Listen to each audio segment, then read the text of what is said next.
so sorry that we're late. I had to take a cat to the vet today, but we are here. We're doing part 2, going over all of the returning Pokemon in the Crown Tundra. If you guys want to see part 1, if you guys missed part 1, I'll have a link for that right here. It's up on the YouTube channel. Guys, remember, since we're doing stuff on YouTube, we're trying to get every single video that we upload from now until Crown Tundra to get to 100 likes.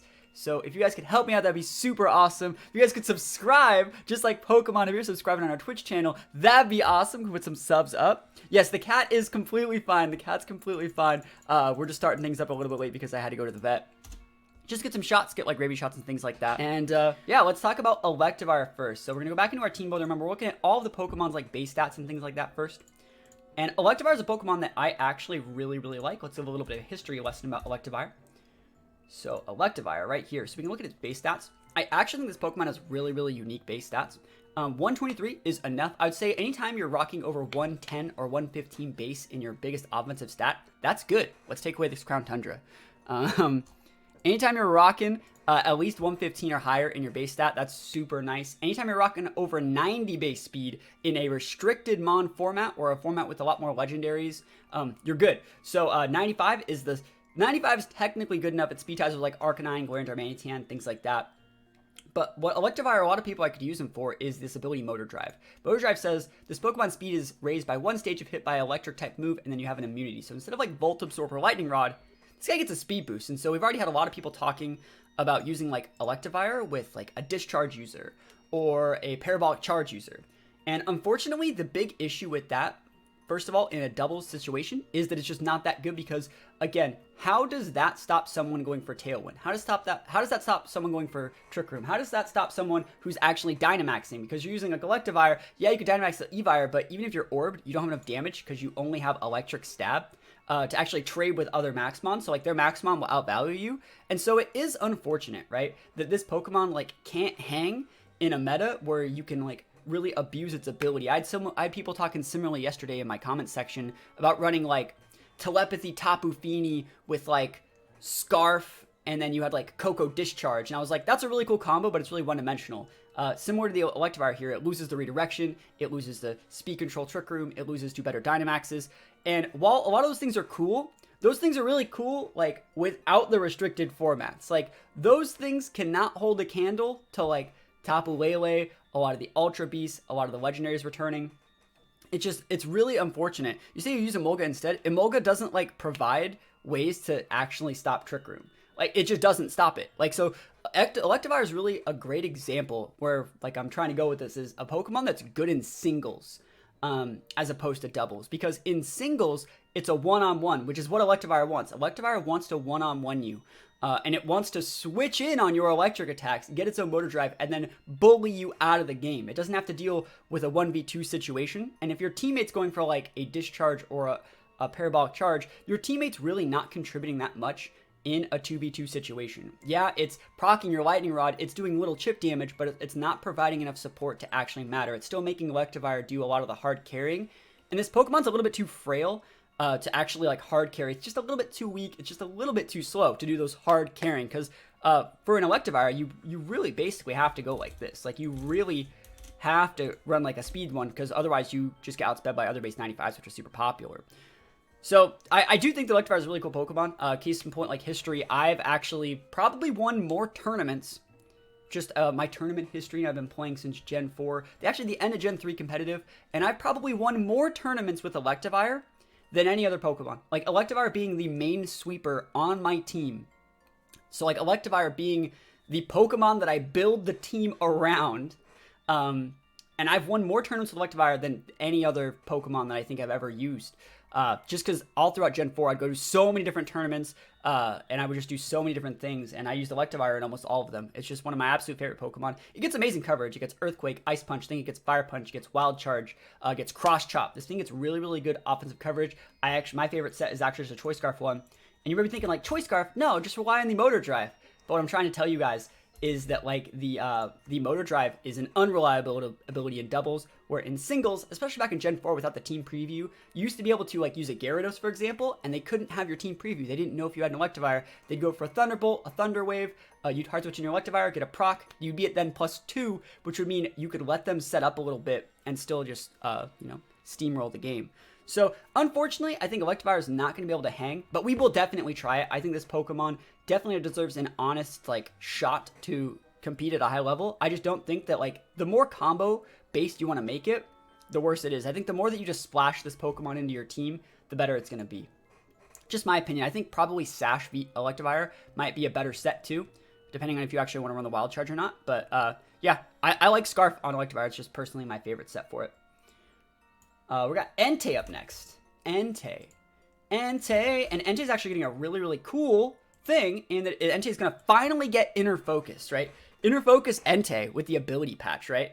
Ability patch Entei going for the Inner Focus. Not only can it not be flinched, it can't be intimidated. And Entei is actually one of my favorite Pokemon to use in restricted bomb formats and legendary formats, just because it has just a really, really good stat line. Like 115 base HP means you don't have to go full investment. You can probably get away with like a 180 or even like a 220, just because it's already really, really high, which will allow you to go full in here. And then you can still go, like, even if you don't want to do that, you can even go with like a full sweeper set, and like you're still really, really fast, because like base 100 is such a good number. But like these defenses are really good. I've used Vested Entei, I've used Chesto Berry Rest Entei. It's really, really good. It gets Roar. This Pokemon gets a really, really cool move called Sacred Fire. Maybe you've heard of it. I know it's not going to say it right there, but Sacred Fire is one of the best moves in the game. Let's actually go.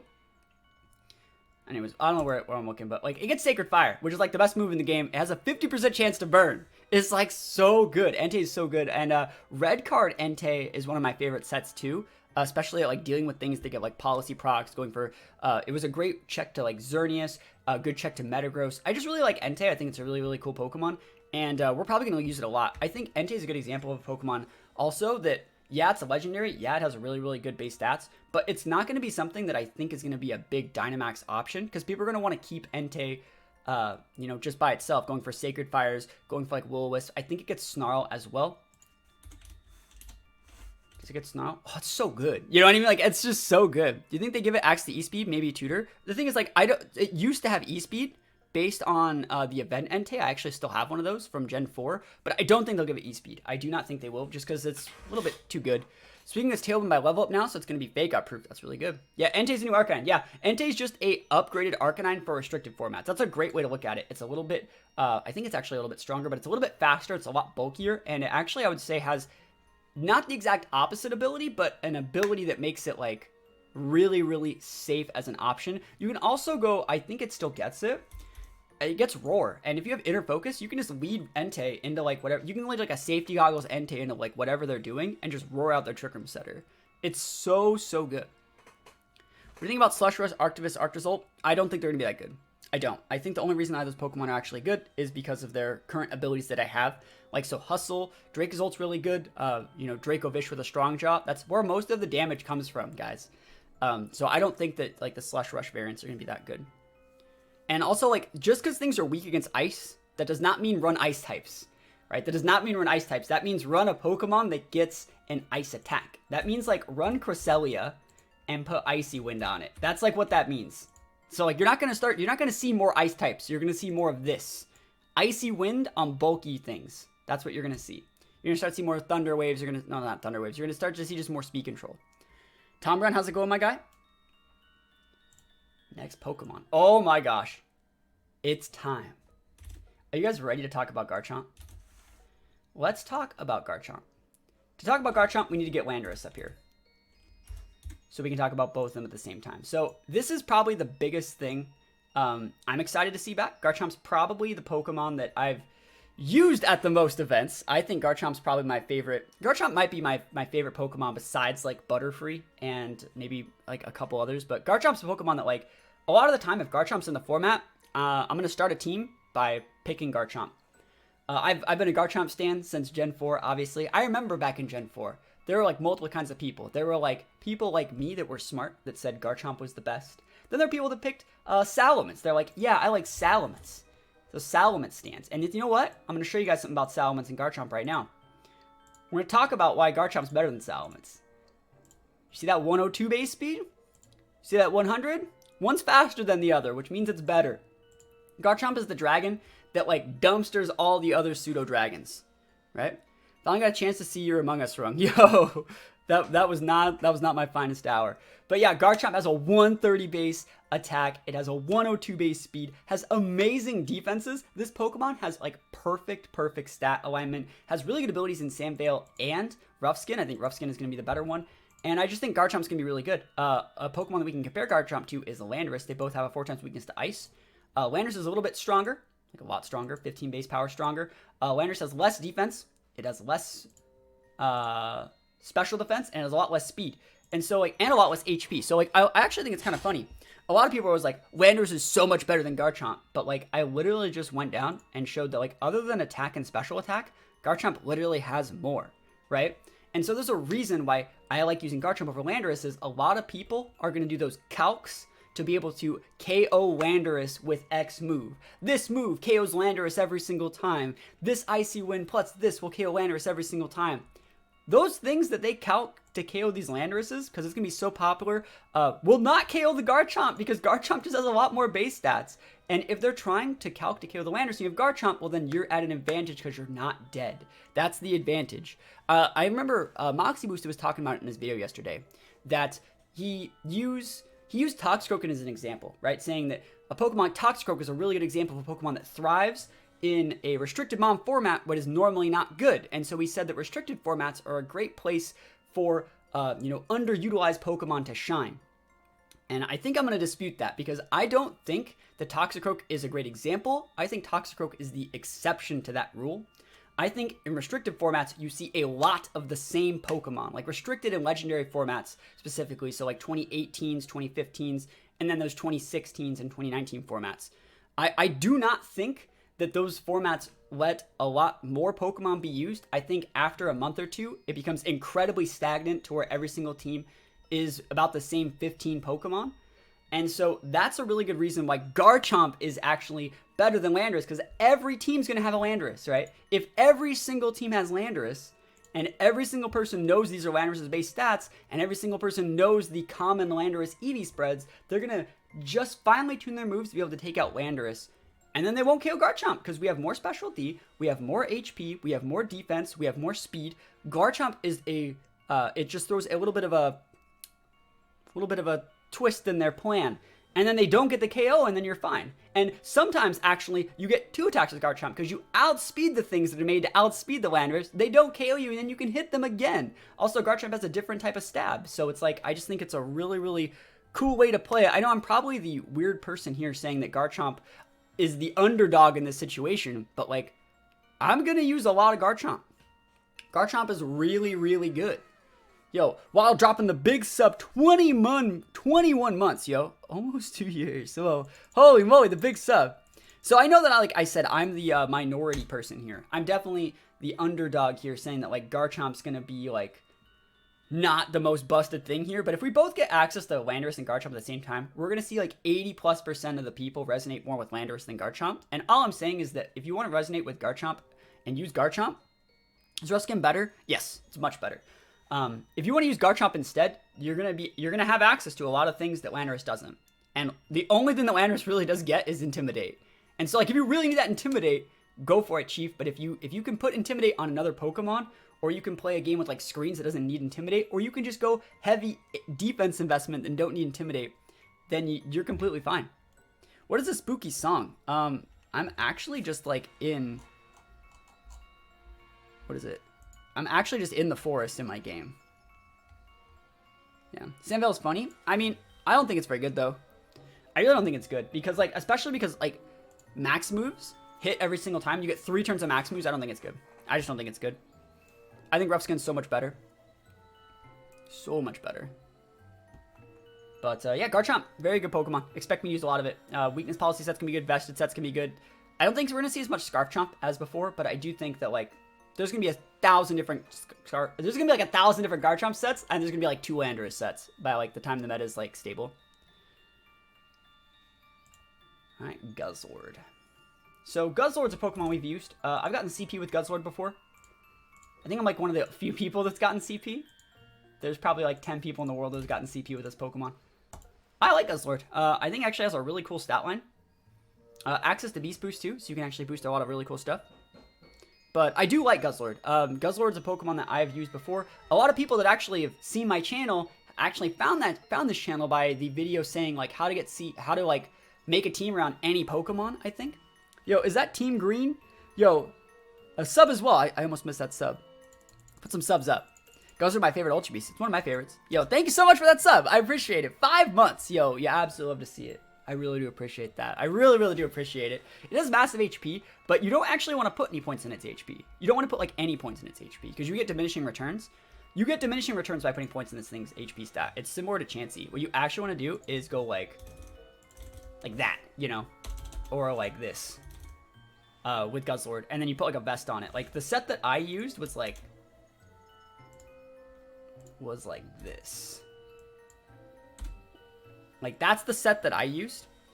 And I just think it's much better because you have such high base HP that you actually want to max out. Guzzlord is surprisingly bulky. And one really cool move that Guzzlord gets that, like, a lot of Pokemon don't get is Wide Guard. And so the way that you would need to actually play Guzzlord, if you're actually someone that wants to play Guzzlord and use Guzzlord, is you need to see that it's Dark Dragon. So it has a 4 times weakness to Fairy.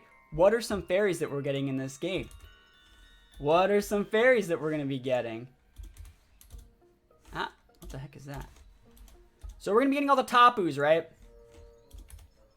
And the two most important Tapus, the two most popular Tapus are going to be Tapu Lele and Tapu Koko. Just to throw that out there. And so the one way you can actually use Guzzlord is you can actually use your Guzzlord to derail the effectiveness of your opponent's Tapus. You can go like really heavy into a team that's weak against fairies. So like you can go like Guzzlord and like Urshifu. So you can go like Guzzlord and Urshifu, right? If that's your team. And you're like, cool, I'm gonna my Tapu Koko. Tapu Koko outspeeds. I'm gonna go for a Dazzling Gleam. Both these Pokemon are 4 times weak. And it's like, bro, Wide Guard. And so like you really like force your opponent into that thing.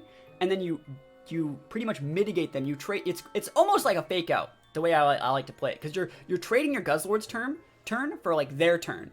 And the thing is, the reason why it works is because they don't know, right? They have no idea. It's just really, really good to... I have no way to even explain this, and I'm super tired, and I need to drink my coffee, but I've made another video on this channel before talking about the usefulness of Wide Guard, and how the way you want to play Guzzlord is you want to... The existence of Guzzlord forces your opponent to respect it, right? It's not even that there's like an Urshifu here. The existence of a Guzzlord in the team with its 4 times fairy weakness says your opponent will bring their fairies. Now, you could totally bring your Guzzlord and use Wide Guard and stop their D-Gleam, because Koko's only real fairy move on a special set is D-Gleam. Lele's, Scarf Lele's, which are really popular, use D-Gleam. So if their only fairy moves are D-Gleam and you have Wide Guard, they can't even hit you, and they brought that thing to beat you, right? And so you can take advantage of that with your teammate and punish them for it, right? So like, if you were to go like Guzzlord Staka, like, if you have Guzzlord Staka and they go D-Gleam, you can Wide Guard if you want, or you can just switch in the Stakataka. They now have a Tapu that's like ready, willing, and able to go down. So now Tapu Koko is player, but like, special Koko is still going to be much better than physical Koko. I think Koko and Feeny are the ones that are going to be around a lot. Misty Surge is going to be around a lot. I don't think so. Lele is like way too good. If you think that like Lele is not going to be the best one, you are a fool. Lele will by far and away be the best Tapu. Seriously, I will bet my channel on it that Lele will be the best Tapu. Can Guzzlord live a Dazzling without the Wide Guard? Yep, it can. It definitely can. You just have to EV train it correctly. But yeah, Lele's gonna be the best. It gets this move. Maybe you've heard of it. Maybe you've heard of this move. Lele was already like better than Koko at different points, and Lele's already been better than Tapu Fini at points. So it's like Lele's nutty. The Pokemon's way too good. Scarf Lele, Fake Tears, Grimmsnarl, that's not gonna be good because that loses the redirection. I want to believe Lele will disappear forever. Nope. Annoying things. So things that make it so your opponent can't do what they want. That's how you win Pokemon, is by doing things to stop your opponent from doing what they want, and that's what Tapu Lele does. But Guzzlord's a good Pokemon. I like Guzzlord. Similar to Guzzlord, we have Heatran. Heatran's a really cool Pokemon. I like Heatran a lot. I'm gonna use a lot of this Pokemon. Yeah, like Koko's okay, right? But we're gonna see a lot less Amoonguss as the format rolls on. Amoonguss gets really good when there's things worth protecting. There's not as many things worth protecting in this format. So we're going to see a lot less Amoonguss. If we see a lot less Amoonguss, we'll see a lot less Coco. If we see a lot less Coco, we'll see a lot more Lele. And then we'll start seeing, like, Feenies to beat the Lele's. But then, like, it kind of just sucks because, like, now that Lele gets Expanding Force, it can just one-shot Feenies if you can actually get your terrain control. Because it used to be, like, even with Psychic terrain, Psychic wouldn't KO Feeny, but, like, Expanding Force does. And so it completely tips the scales. Like, Feeny getting access to, like, maybe Misty Explosion doesn't, like... Lele was already just as popular, if not more popular at certain points than Feeny, and now Lele has an AoE steroid that one-shots everything. Right? Does that make sense? Like, Lele was already, like, busted. And now it's just like, oh my gosh.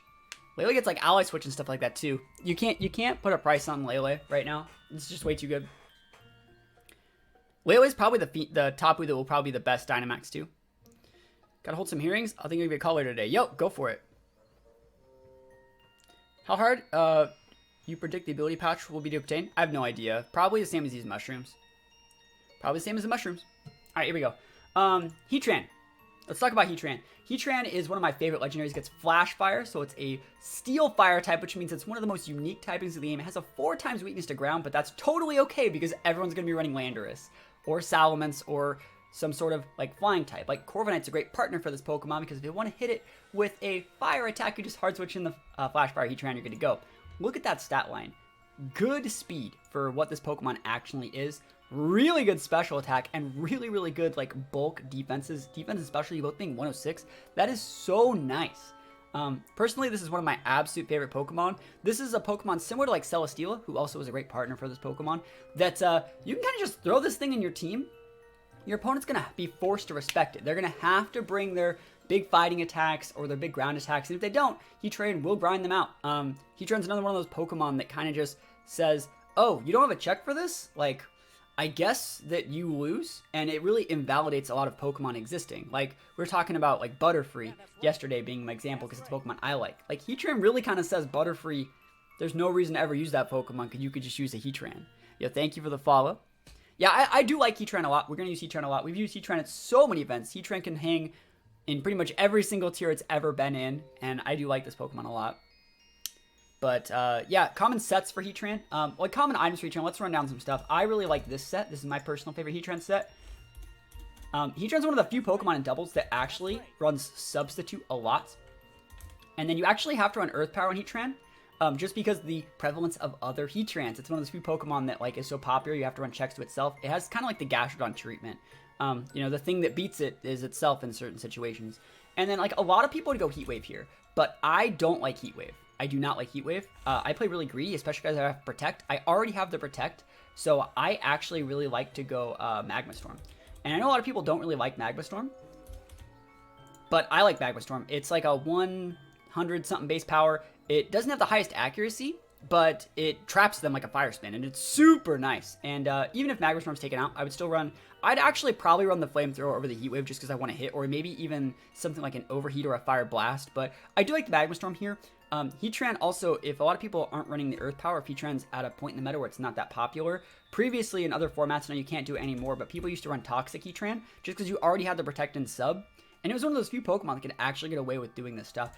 Historically, a lot of people like to run like really HP special D Heatrans. Really good HP numbers on this thing, really good special D numbers on this guy. And one of the reasons why you want to go with that big HP is Heatrans actually, you know, on the sets that actually ran Earth Power, people is really surprising. Heatran with that huge special D stat and the leftovers with like access to Protect. This became one of the few Pokemon that actually was like an electric check. This is a great check to like Tapu Koko. You'd switch in, block like an electric terrain boosted Thunderbolt. It'd do like 40%. You get some leftovers tick, and then you one shot the Koko back with an Earth Power. And it was really, really weird that it was a Pokemon that could kind of be played as a ground type, just because most electric attacks are special attacks, and you could just go full special D and just absolutely wall people out. You never got why players never used legendary signature moves. What's the point of using them if everyone can use their badass signature move? The thing about it is, like, most legendary signature moves don't have high accuracy. And so, like, I've actually made a lot of really cool things with Magma Storm. Like, a lot of really cool teams with Magma Storm Heatran. And I like it a lot. But a lot of people just don't want to miss. And I totally respect that. But sometimes you gotta risk for the biscuit. Would Assault Vest be good for Heatran? Yes, Assault Vest is a really good item on Heatran, but it's like meta specific, and the reason you don't always want to go Assault Vest on Heatran is because you have to watch out for like hidden ground attacks. Another really good partner for Heatran that we're going to start to see is Tapu Bulu. Historically, because you set the Grassy Terrain, remember Grassy Terrain, Grassy Surge, makes it so your Pokemon take half damage from the move Earthquake. Not Earth Power, not, you know, Scorching Sands. Earthquake and Bulldoze do half. And so, like, Rillaboom is another going to be a really good partner for Heatran. Things that Rillaboom's weak against and Tapu Bulu are weak against, those big fire attacks, those poison attacks, Heatran mitigates those with its typing and an ability. And then, you know, the thing Heatran's weak against, the water and, you know, the fighting attacks for Tapu Bulu. But the ground attacks, the Grassy Surge and their grass typing is able to, like, heavily mitigate that. So these Pokemon all really go well together. But back to the Assault Vest, you don't really want to run Protect just because... Sorry, you don't want to run Assault Vest because Protect is really important on this thing to make it so you don't get, like, picked off really easily if you get caught with your pants down and get hit with a ground attack. Because losing a Heatran early is the same thing as losing your Max early. You already are investing so much having a team that has a Heatran in it because you're building around that Heatran. So if you, like, get your Heatran stolen really early, you're just going to lose. Heatran is one of those few Pokemon that almost acts as like a restricted mon, where it has so much value throughout the game that if you lose it early, you're not going to be able to come back usually. It's usually like that. Heatran also covers the flying weakness for Rillaboom. There you go. Easy. Heatran, best Pokemon. Heatran, Rillaboom, new meta. Now let's talk about Jinx. We talked a little bit about Jinx yesterday. I think Jinx is actually a really good Pokemon in singles as opposed to doubles. In doubles, I don't think it actually can do that well, but you never really know. How's your Showdown look so cool? It just does. I have a Showdown app. Air Balloon Heatran. The thing about it is, like, Air Balloon is not really a good item on slow Pokemon because they can always just pop it and hit you, right? So if they go like Landorus isn't even that fast. They go like Landorus, Coco, they go D-Wing, pop your Balloon, Earthquake, you're dead. You know, sucks to suck. So, like, Air Balloon is not that good. The only Pokemon that I actually think the only way to correctly use an Air Balloon is to put it on a Pokemon that doesn't really need it to, like, tunnel your opponent into, like, overcommitting on that slot, and then you could Protect Bait, you could Max Guard, you can Hard Swap. So, like, if you want to use the Air Balloon Heatran, and you wanted to, like, never let them proc your Balloon, but you know they're going to go after it, you can funnel their resources into your Air Balloon and get a lot more value. Kind of like an Air Balloon, you're dangling a treat on a string in front of him. You're like, come on, boy, pop the Air Balloon, pop the Air Balloon, and you just never really commit to even doing anything with the Heatran other than using it as bait.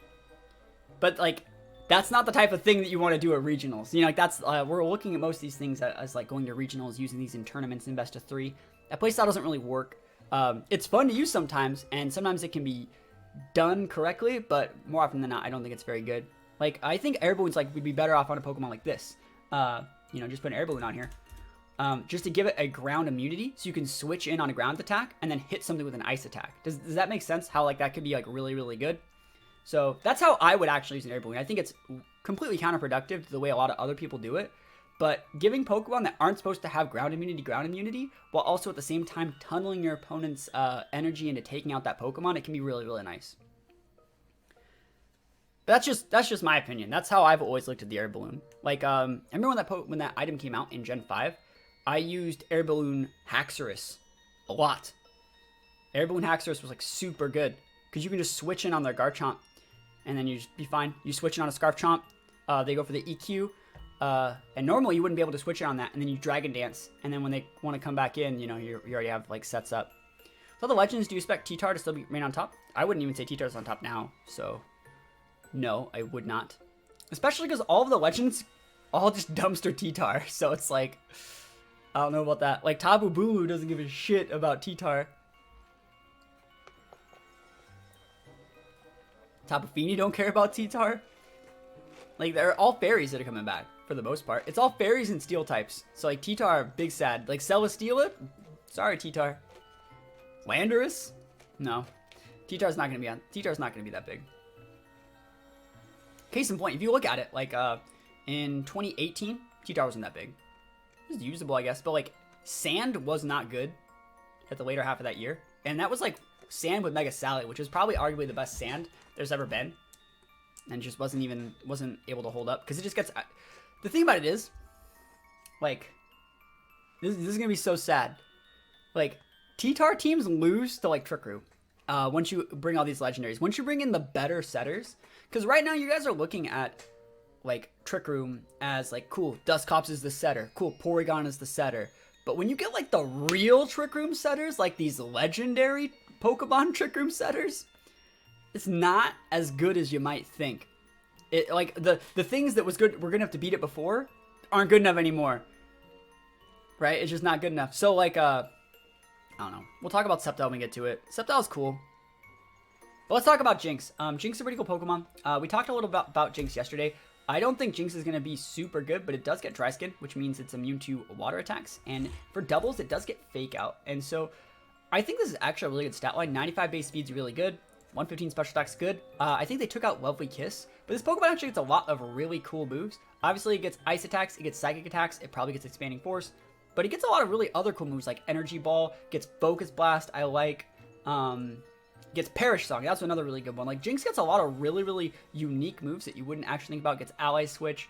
And I think this Pokemon has potential. But again, this is another example of we have this Pokemon at home.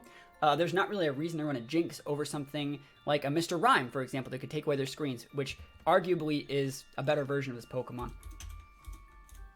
Like, so we go with Mr. Rhyme. Obviously, it's going to be slower. It's going to have less special attack, but it's going to have a lot more bulk. It has like a little, like, oh, it has enough more bulk. It has more bulk, but Mr. Rhyme also brings a lot more to the table and has a better ability, I would argue, in Screen Cleaner. So, Mr. Rhyme is a better Jinx, and we already have one. Kabutops. People are excited to hear about Kabutops. People ask about Kabutops all the time. Yeah, we'll talk about all of the other Pokemon that are coming out. But, what is it? Kabutops. Kabutops is really cool. It gets Swift Swim. It's probably one of the better Swift Swimmers. Being an aggressive Swift Swimmer of a physical variety. So, like, in a format that doesn't have Mega Swampert, I would say this Pokemon's pretty good. But, let's talk about a Pokemon we already have. Also, one bad thing about Kabutops is that it's a Rock-Water type. So, like, yeah, it'll get, like, Liquidation or something. Yeah, it'll get, like, Leech Life from, like, Let's Go, which is really cool. It'll probably, usually these things like run Swords Dance or, like, Aqua Jet. But then, like, its secondary stab is, like, Rock Slide. So it's going to have, like, a rock, right? And so we already have Rock Waters. It's called Dreadnought, right? We already have better Swift Swim users. It's called Kingdra. And so there's not really a reason to run, like, this guy as your Swift Swimmer. Because you would cancel your own Rain by going for the Rock move, whereas, like, Dreadnought, you know, could go for, like, Dreadnought could go for that, but, like, I think Dreadnought gets more out of it. They both have the same, they both have the same base attack, but, like, Dreadnought has 30 more base HP, and other than that, the numbers are very similar, and I think Dreadnought has just better coverage, through the use of, like, multiple dark attacks. I think Dreadnought also gets a fighting attack. I just think Dreadnought brings more to the table. Dreadnought also has a potential G-Max option. And as far as, like, water rock Pokemon go, I just think Dreadnought's a better one. I think Kingdra's better than both of them. Kingdra has exactly what you need. There is no better Swift Swimmer. I think Kabutops is cool. I think Kabutops is better in singles as, like, a Swords Dance Aqua Jet mon. But then even at that point, you already have Crawdaunt, you know? And, you know, Crawdaunt, I would say is arguably just a better version of, like, a Swords Dance Aqua Jet Kabutops, you know? And I don't even like Crawdaunt, you know what I mean? But I would say if you're going to run, like, a Swords Dance Aqua Jet set, there's already better options. Kabutops is another Pokemon similar to Jinx, similar to Blaziken, where we already have this at home. Dreadnought's Head Smash. It does have Head Smash, yeah. Do we know if we will be able to Dynamax these legendaries? You will. Because you can already Dynamax, like, Reshiram. The only things you can't max are, like, Zacian and things like that. Let's look at Kartana. Kartana. This Pokemon has one of the stupidest stat lines of, like, any Pokemon. Like, 181 attack is so dumb. 181 base attack is so freaking dumb. This thing is way too strong. It's literally made of paper on the specialty side. This Pokemon's most popular item is Sash. Vested sets have been popular in the past. Z-move sets were popular. Life Orb sets. Scarf sets are really popular. I just really think that, like, Kartana is, like, really, really... Kartana's gonna be everywhere. It also is gonna get Grassy Glide. It's gonna get Grassy Glide, which we can't really, like, not mention. Anyways, there it is. It's not, it says it's illegal, but it'll be legal. So Grassy Glide Kartana's, like, really, really nutty. You just cut the Leaf Blade slot for that. So, like, you can Dynamax with this thing, hit way hard, and then after it, you have, like, priority. This is a low one. This is arguably one of the best Ultra Beasts. Look at the stat line. Let's compare, like, another Pokemon.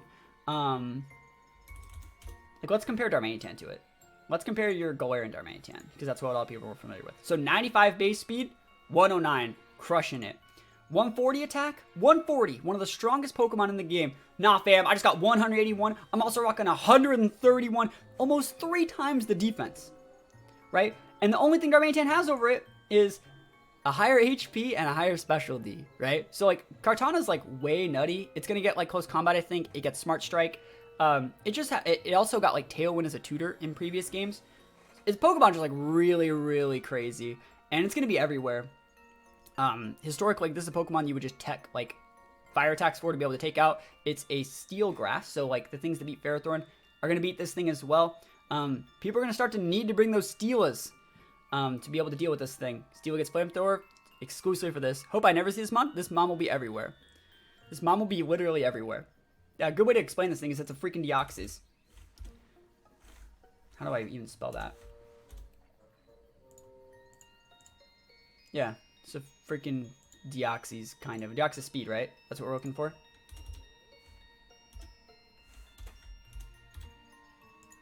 Bam. But, like, not really. Yeah, I think Kartana's really good. It's going to be everywhere. So, like, on teams that need, like, that hyper-aggressive play, like, so a good thing about Kartana, right, is that this is the Pokemon that checks all the Tapus. So, like, if you're really losing the Tapu Kokos, losing the Tapu Finis, losing the Tapu Lele's, losing the Tapu Bulus, literally just throw a Sash Kartana on your team, and you have super effective moves against all of them. And that's good enough. Lord Shadow, very excited for the Crown Tundra. Hope you're having a good day. I'm having my absolute best day. My absolute best day. Can we put some subs up? Some big subs. Subs up. Turn might make aggressive because they changed their minds on high horsepower Zoom rule and now I switch Politoed. I will see. I hope it doesn't, but like, I think it will. I'm not a big fan of Kartana. I've used it a lot. There's a lot of highlights on my YouTube channel about me using Kartana. I'm just not a big fan of it. Kartana invalidates a lot of Pokemon from existing, right? So it's like, let's talk about Pokemon that like just don't get to see play. It invalidates pretty much every other physical Grassmon, other than like maybe like Rillaboom and Tapu Bulu, because those have the terrains. But like, let's look at Grass Pokemon. So like, there's no reason. Serenia's an exception. And there's no real reason to run Decidueye. There's no real reason to run Virizion. There's no real reason to run. All the grass physical mons suck. No real reason on Leafeon in a format like where Kartana exists, unless you're going for like weird chlorophyll sets. No reason to run Shiftry. And then let's talk about like, steel Pokemon.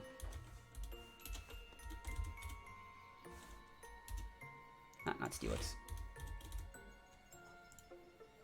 Like, it invalidates, like, Excadrill on a lot of teams, too. A lot of people used to run Excadrill, and people just stopped running Excadrill, because Excadrill was literally like Kartana. They're very similar, right? They are very similar. Kartana just has way more attack than Excadrill. I want you guys to see that. Look at these numbers. So if you're ever thinking about running, like, a Mold Breaker Excadrill, I know that you want to be able to hit those Rotoms, but, like, you can just Leaf Blade the Rotom. You know what I mean? Look at these stat lines. Like, look at it. Kartana just crushes Excadrill on, like, every single way. I think Leads of Rillaboom and Cart will be good for Hyper Offense. No, because it loses to Intimidate. I think that's one thing. Every single time, I've had this question asked so many times. Like, what do you think about Electivire with, like, Emolga? Or, like, you know, this one where Kartana and Rillaboom. If you're trying to go for a combo-based lead in a restricted or legendary format, you are not playing it right. What you need to do is build a team that can handle most situations and react. If you're trying to be proactive and say, I'm going to do this without respecting your opponent's options, you're going to lose, right? You will lose. There is no herp derp, watch out for my Choice Scarf, or let me do my own combo self-policy proc. That's not going to work in this format. You will lose just because, like the Kartana Rillaboom example, that doesn't respect Trick Room. That doesn't respect any form of speed control. That doesn't respect Intimidate. That doesn't respect a fire type. In case in point, like if you're trying to go for like a combo based or like a cool synergy thing, not going to cut it. What you need to do is, even if you have Kartana and Rillaboom, maybe you lead with the Kartana and then maybe like another Pokemon that like helps it, so, makes it so you don't just auto lose to that Trick Room. Make them respect your options. You need to force opponents to respect your own options.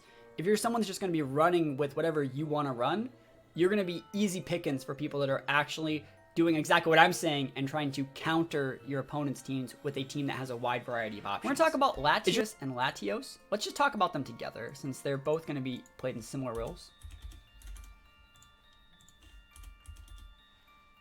All right, because like these are the things I'd be comparing to. Because like the thing about Latios, the blue one, is it's a little bit more aggressive. They both have a 110 base speed, but you can see the only things that really do switch is that Latios has a little bit more defense and a little bit more specialty, and Latios has a little bit more special attack. And that's okay. I like both of them. I think both of them are actually really good.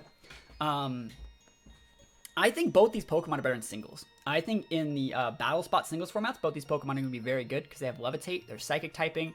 They're just really, really solid Pokemon. Like, these are the Dragon types that I think really pin a lot of the other Dragon types. So, like, let's look at Hydreigon. Let's look at Garchomp to an extent. Garchomp, well, no. Let's look at Garchomp. And let's look at Salamence. So one thing that all these Latios and Latios have over them is that, again, we have that 110 base speed on both of them. So like Hydreigon 98, 102, 100. These guys outspeed them. But unfortunately for Latios and Latios, there's a Pokemon that kind of invalidates our distance. And that's Dragapult. So like Dragapult being a ghost type too. So like it has super effective moves against both of these. And like having a 142 base speed really, really pins these guys hard. So like while I would think that these guys would have gotten a lot more play, I think Dragapult existing, we already have this at home. Like we already have a Pokemon that's better than these at home in like the already Sword and Shield decks. So I do think they're good. I think Choice Scarf, Choice Spec sets are still really good on these. Latios, you know, used to get Roost, Calm Mind, stuff like that. I've used both these in multiple formats, gotten a lot of wins with them, but I don't think they're going to be meta defining. Supposed to get Sacred Fire? That's dope. Does Levitate make Expanding Force only single target? No. So the thing about it is, actually, it shouldn't. I don't know, actually. I'm not going to say yes or no on that. But I know that Expanding Force works off... the double damage works off of if they're grounded or not. Yeah, it depends on if users are grounded, not the targets. They get Mystical Fire, not Sacred Fire. Okay. That's actually still a boost, though, because, like, one hard check to them in previous... You had to run HP Fire Latios. And then if you ran HP Fire Latios in previous formats to beat Ferrothorn, you couldn't beat Heatrans because you need HP Ground to beat Heatran. So, like, I guess now we have a guaranteed Sacred Fire, Mystical Fire, whatever, to help deal with, like, Ferrothorn, but now we can't beat Heatran, so it's hard to say. I still think Latios is good, though. I do like Latios more than Latias, but they're definitely solid picks that I'm definitely going to use. I think they're going to be great weakness policy mons because they're actually really thick. And if you use the correct, did I say weakness policy? I meant like Dynamax mons. These will be good Dynamax options depending on the moves that they get. All right, let's look at Magmortar. Magmortar. All right. I think Magmortar is a pretty cool Pokemon. It gets Flame Body, so it's really good at hatching eggs. Again, Magmortar, similar to Electivire, it's just a Pokemon that like can't actually do that much. I feel like a lot of the stat in attack is wasted because they're more predominantly used as special attackers. This Pokemon was pretty decent back in like Gen 4 singles. Again, another Pokemon that's really good in singles. Just because you can put a Life Orb on it, a Choice Scarf on it, even a Specs on it, and be able to really be a wall breaker. In VGC, it just doesn't really bring as much to the table. It's a cool Pokemon. A lot of people like it. I think we'll use like a meme team with it at some point. But again, I'm not really thinking this Pokemon's going to have a huge impact in the meta. It's a little bit too slow. It does speed creep things like Togekiss, Gyarados, Dragonite, things like that. Unfortunately, it doesn't really have the big moves. They can just one-shot all of those things because its move pool is actually relatively limited. It does get Clear Smog. It looks like that's pretty cool. It gets some good physical options too. It really does. But like, you know, it goes for Heat Waves. I think it might get like Psychic. There's Psychic right there. I don't know if it does get Thunderbolt, but again, it doesn't really bring like enough to the table, in my opinion. Hopefully you guys can prove me wrong. To like stand on its own. Like I would never run this Pokemon in a format where Heatran exists. I just really wouldn't. Like, let's look at Heatran. This is a perfect example of like Heatran just invalidating a Pokemon. Heatran has more base HP, almost as much attack. Heatran has 30-something more base defense. Heatran has 5 more special attack. Heatran has 11 more special D, and it has almost as much speed. And like it's just thick enough to be able to eat one of those attacks. So like even if it has like Earth Power, doesn't even get Earth Power. Doesn't. It has the Earthquake, but Heatran's fine. So yeah, Heatran just invalidates Magmortar. Sad face. Mesprit. I think Mesprit's cool, but I don't think it's going to see play. Its stats are too basic. like this stat here is wasted. Like we're gonna compare it to the other Late Guardians actually, and like you're gonna see why. They all get very similar moves, but like would you rather run the one that's like the base one that just has 80 base speed, which is not really fast enough for like a legendary in my opinion, and then like 105s across most of the board, or would you rather run one like this that's like 115 and solid offense? Or would you rather run one like this that's 95, which is still way faster, which is a really, really good stat line for a wall, and then like super good like defenses with a really fine HP line? Like I think that Mesprit's like the like middle ground. It looks really cool. It gets access to something that they don't in like Bolt Beam. So that was really good back in the day. It gets Thunderbolt and Ice Beam, which makes it very similar to a Porygon, but it like doesn't get like Recover. It gets like Recycle, not good enough. So like you can go like, does it get Flamethrower? Nope. It gets like one other good move. It gets like Energy Ball, Calm Mind, Dazzling Gleam. There are good moves that it gets, but again, like it just doesn't bring as much to the table. Like most people, like I said, like Neve's talking about, they like Mesprit, and Mesprit's definitely usable. I will say that it's usable because this is a good stat line. If this was on a Pokemon that was, if Azelf and Uxie didn't exist and you couldn't pick a way to go more offensive or more defensive, Mesprit would be a great Pokemon. But the fact that Azelf and Uxie exist, and even like more than Uxie, like Cresselia exists, and then like even more than Azelf, Pheromosa exists, you know? So it's like, you can go, like would you rather run this guy and have like 105s? Or 137s? Or would you rather run this thing and have 130s? Or like 120, 130s with like 40 more base HP, you know? It's actually just like ridiculous. So that's just my opinion. It's gonna get Nasty Plot. That's a good upgrade. If you know Azelf doesn't get Nasty Plot, that's definitely a decent enough reason to run Mesprit. But yeah, give Mesprit Friend Guard. Oh, that'd be busted. It's always used to Levitate. I think Mesprit's cool though. I definitely think it's a cool Pokemon. It's just I feel it's outclassed by the other Late Guardians. Only because the other Late Guardians are... You have the freedom to be more aggressive or more defensive if you want on a Pokemon. Alright, let's talk about Metagross. Metagross, the demon, the clear body. This Pokemon is so good. We're talking about Pokemon invalidating a lot of other Pokemon's existence. This is the guy. This is the guy that pretty much stops most other physical Pokemon from existing. I would say, like, once we get into, like, a restricted format or a format that's really, really heavily dependent on, like, physical mons, Metagross is, like, one of the only options. Like, let's look back at 2018 formats. You have Metagross as a sweeper. You have Kartana, and they're very similar. You can run the Kartana, and then you can't beat Metagross, and the Metagross doesn't fight the Kartana that well either. But, like, other than that, like, there's not a ton of, like, physical mons. It's a lot of special attackers. And so these Pokemon are very comparable. At the end of 2018 and 2017, actually, there was a really popular team that used like weakness policy Metagross with Salamence.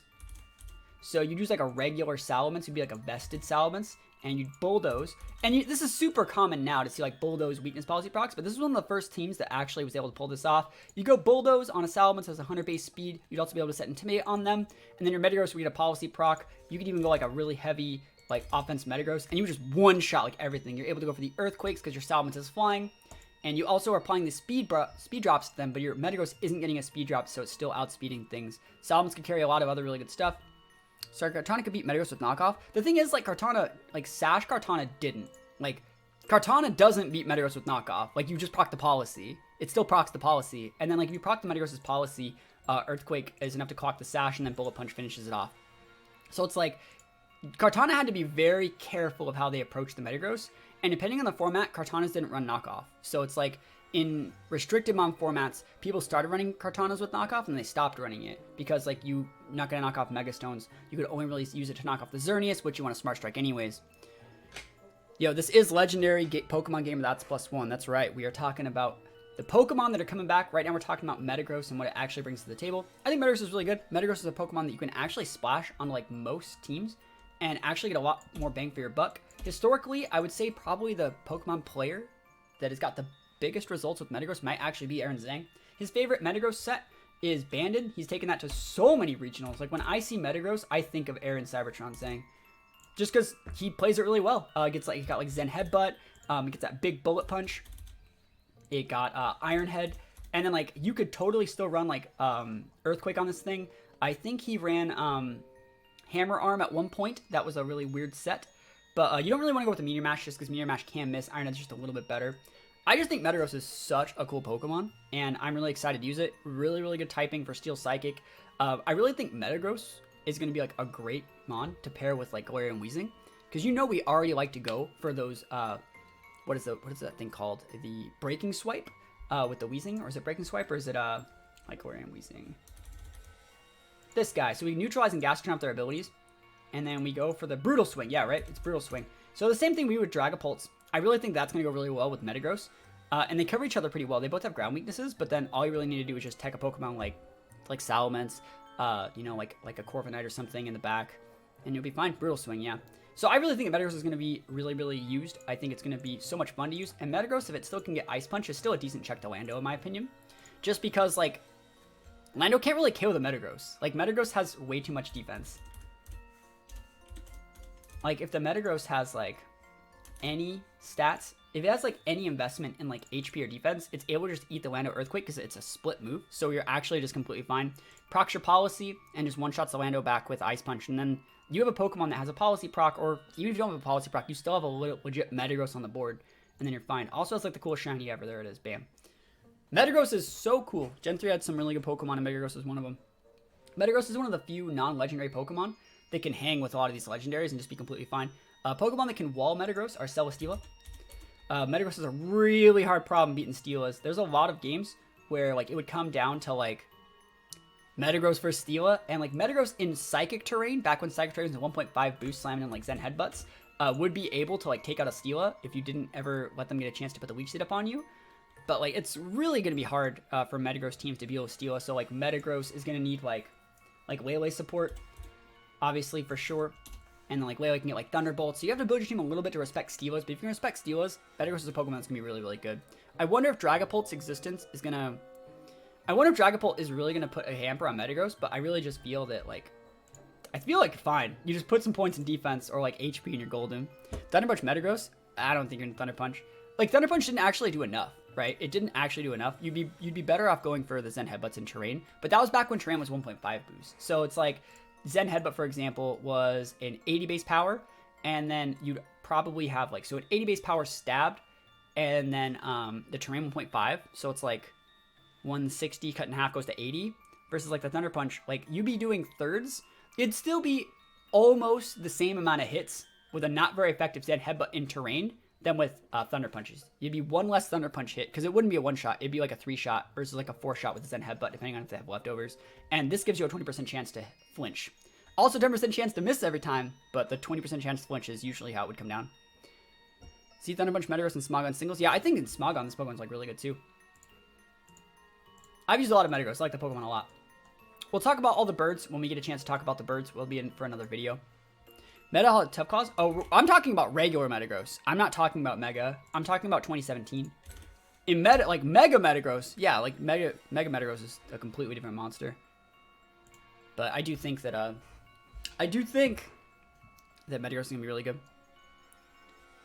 But Nidoking. So what does Nidoking actually bring to the table? A lot of people are really excited about Nidoking. It gets Sheer Force, right? Again, Sheer Force is an ability that's a lot worse in Sword and Shield because max moves lose that secondary effect, so they actually don't really have an ability. Rivalry might actually be a lot more fun to use, but Sheer Force. And then it just has like really decent attack, somewhat decent special attack. This Pokemon was one of the first big Earth Power users that was like able to stab a special attack Earth Power and then again get the Sheer Force boost. You have a Sludge Bomb, same thing. And then like from there, it gets like really, really good special move pool. It gets like Ice Beam, it gets like Thunderbolt. I think it even gets like Flamethrower. Like this thing gets like the full package of special attacks. It can do pretty much everything. Will it keep Peck? I have no idea. But a lot of people are expecting Nidoking to do like really well, being a ground poison type. It's super good versus Heatran, while still being kind of good versus Tapus. You can run it with Orb, Scarf, Sash, so many cool things. Unfortunately, this little guy exists right here. There's not really a reason to run like Nidoking over Nihilego, I think. I really don't think. If you're both gonna run like a Sash set on both these, Nihilego brings more to the table, has a much better ability in Beast Boost to be able to continue to sweep. It gets access to like Ally Switch, Trick Room, so many cool things, much higher base speed. As they're both Pokemon that are weak against water and poison, water, ground and psychic. Like, that's their MO. Like, that's what their weaknesses are. That's what they bring defensively to the table. Nihilego just brings a lot more to the table, in my opinion. Much higher base special attack, not ability dependent, but an ability that can actually benefit it. And then, like, from there, it has a higher base speed, higher special attack, higher HP. It sucks for Nidoking, but unfortunately, Nihilego is just going to bring a lot more to the table in terms of utility and just overall, like, better. I would say Rock is still even better coverage than Ground most of the time. Because, like, Thunderbolt's not going to do anything to this guy, and Rock's really good versus those fire types, which is probably still going to be, like, one fire type per team. Like, would you rather have Nidoking versus Talonflame, or would you rather have a Nihilego versus Talonflame?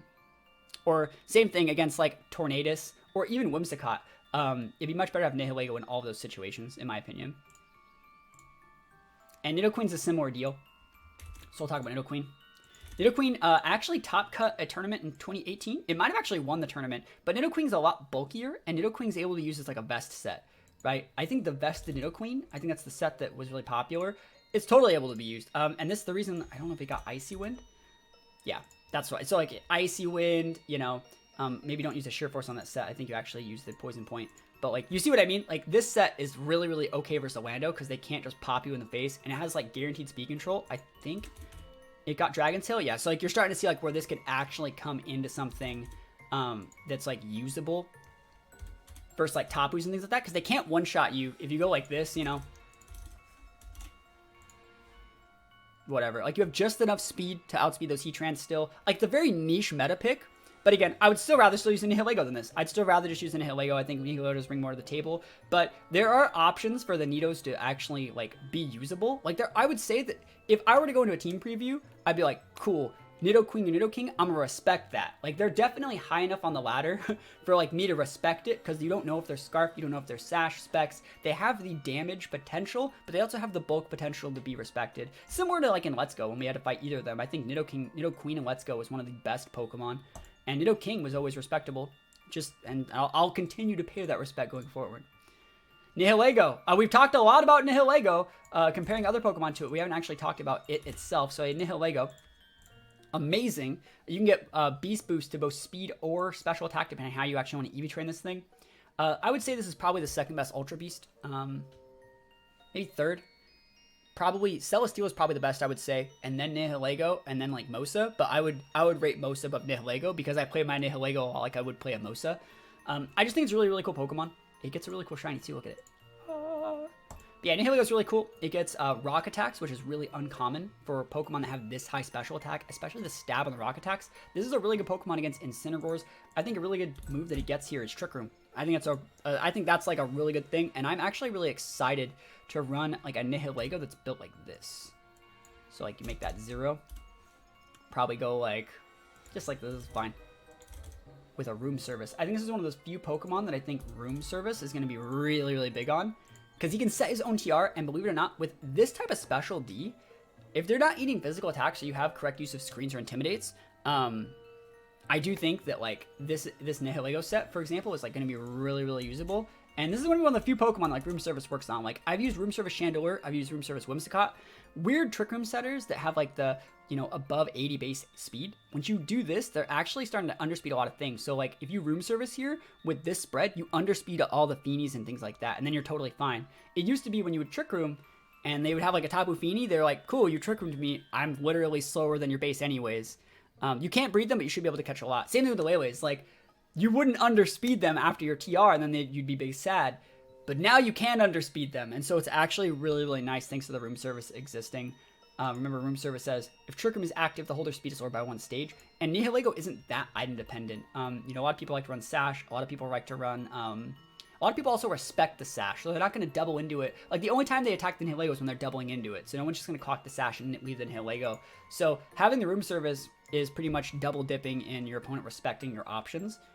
And I just think this set's going to be really, really cool. Also gets, like, Ally Switch. Like, this was the set that I used most of the time when I used Nihilego, was this. Power Gem and Sludge Bomb. I think this set just really, really good. And if you get, like, a Beast Boost into something like your special attack stat, the game's pretty much over. You don't really need Protect. All you have to do is know when to switch it out if they have, like, Priority Bullet Punch or something like that. I like Scarf. Scarf Nihilego is still super good. Definitely respectable. Scarf Nihilego is very similar to the Kartana. It says your Tapus don't exist. And you can put Sludge Wave on it, too. I think it got Sludge Wave. So like you can really just be like, yo, your Coco is invalidated, my guy. And if that's what you want, that works. It goes through the redirection. All you need to do is pair it with something that makes it so you don't die, and you're good to go. Neoligo's gonna be very, very meta. Omastar. Case in point, we have this at home. Swift Swim. It gets Swift Swim. It has a decent enough speed. I would say 55 is the lowest you can go. On any Chlorophyll Mon, any Swift Swim Mon, any Slush Rust Mon, 55 is the lowest you can go, because you still have to be able to outspeed base 100s, because base 100 is the benchmark for being able to like go fast. Like Charizard's base 100, Zapdos are base 100. You know, a lot of Pokemon, even those like Urshifu's, Galarian, Darmanitans, Arcanine, those are right under 100, so you have to always be able to outspeed those after a Shell Smash or a Swift Swim. I think this Pokemon's okay. I think in terms of Shell Smash users, Cloyster's better.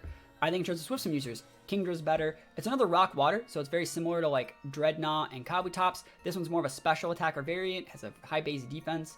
I think it's a cool Pokemon. Obviously, everyone loves Lord Helix, but like, I just think again, it falls really short, but it's much better in singles. If you're playing like a Smogon like RU format, this Pokemon's legal, it'd probably be pretty good. Alright. We got through Helix. Raikou. I think Raikou is a Pokemon that's never been given a fair shake in doubles.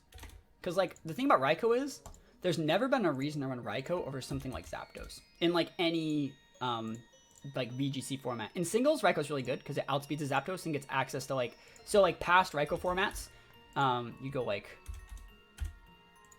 And then you'd go, like, Toxic. And, like, this was, like, a good Raikou set in, like, back in the day. Like, back in the day, like, that was a good Raikou set. I think Raikou's a really cool Pokemon. It's just that it can't do this anymore, and that's more of a singles set. Oh, you wouldn't do Calm Mind, you would do Thunderbolt. You wouldn't do a Volta Witch, you go Thunderbolt. But, yeah, Raikou's really good. It has 115s across the board, and a decent specialty stat. I also know Raikou can get screens, I think. Does it still get Reflect? Yeah, it still gets dual screens, right? So, like, that's one cool thing that I like to use with Raikou. It gets Scald. I'll see if it gets Scald. But, like, I like dual screens Raikou. That's probably my favorite set. But let's just compare the stats, right? So comparing it to Zapdos here, 90s HPs, attacks very similar. Zapdos sometimes runs U-turns, so good for Zapdos. Zapdos has more defense. Zapdos has more special attack. Zapdos has a little bit less specialty. Zapdos has a little bit less speed. But more people run Zapdos because in previous formats, Zapdos got access to Roost and Tailwind. Like, two moves that are, like, super good in doubles. And, like, yeah, Raikou can get screens, but, like, I can run a Grimmsnarl if I want screens. You know, I could run Klefki if I want screens. I can run so many Pokemon that set screens. Versus, like, Zapdos says, like, I provide a lot more team synergy. Zapdos also gets Heat Wave in previous formats. And so, like, this was a really good Zapdos set for, like, a lot of the game.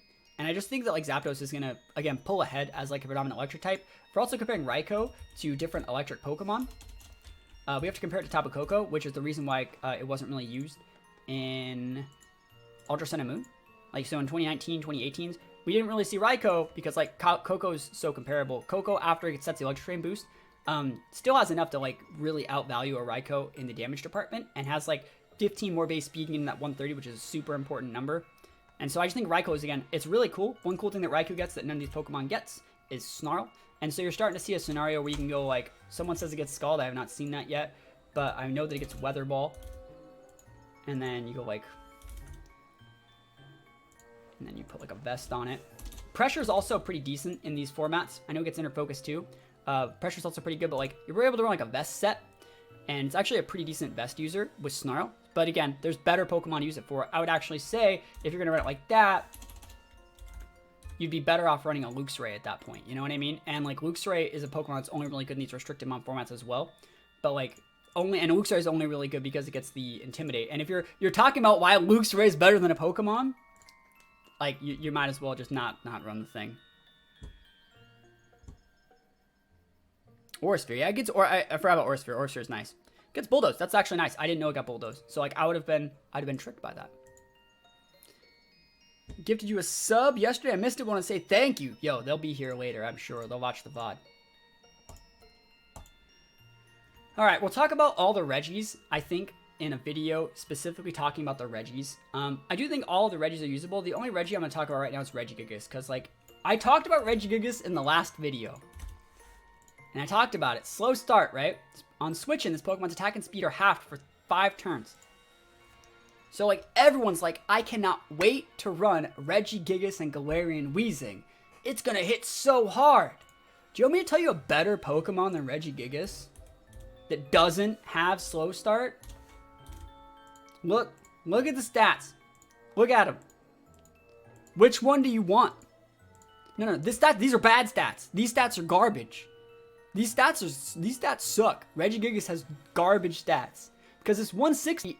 It's a normal Pokemon too, so it has like no real offensive pressure. It can't hit for super effective damage really off a stab. Defense, it doesn't matter which defense is, it doesn't matter what special defense is. If you're so slow that like Maxmons or Weakness Polymons just still one-shot you, do you see which one of these is better?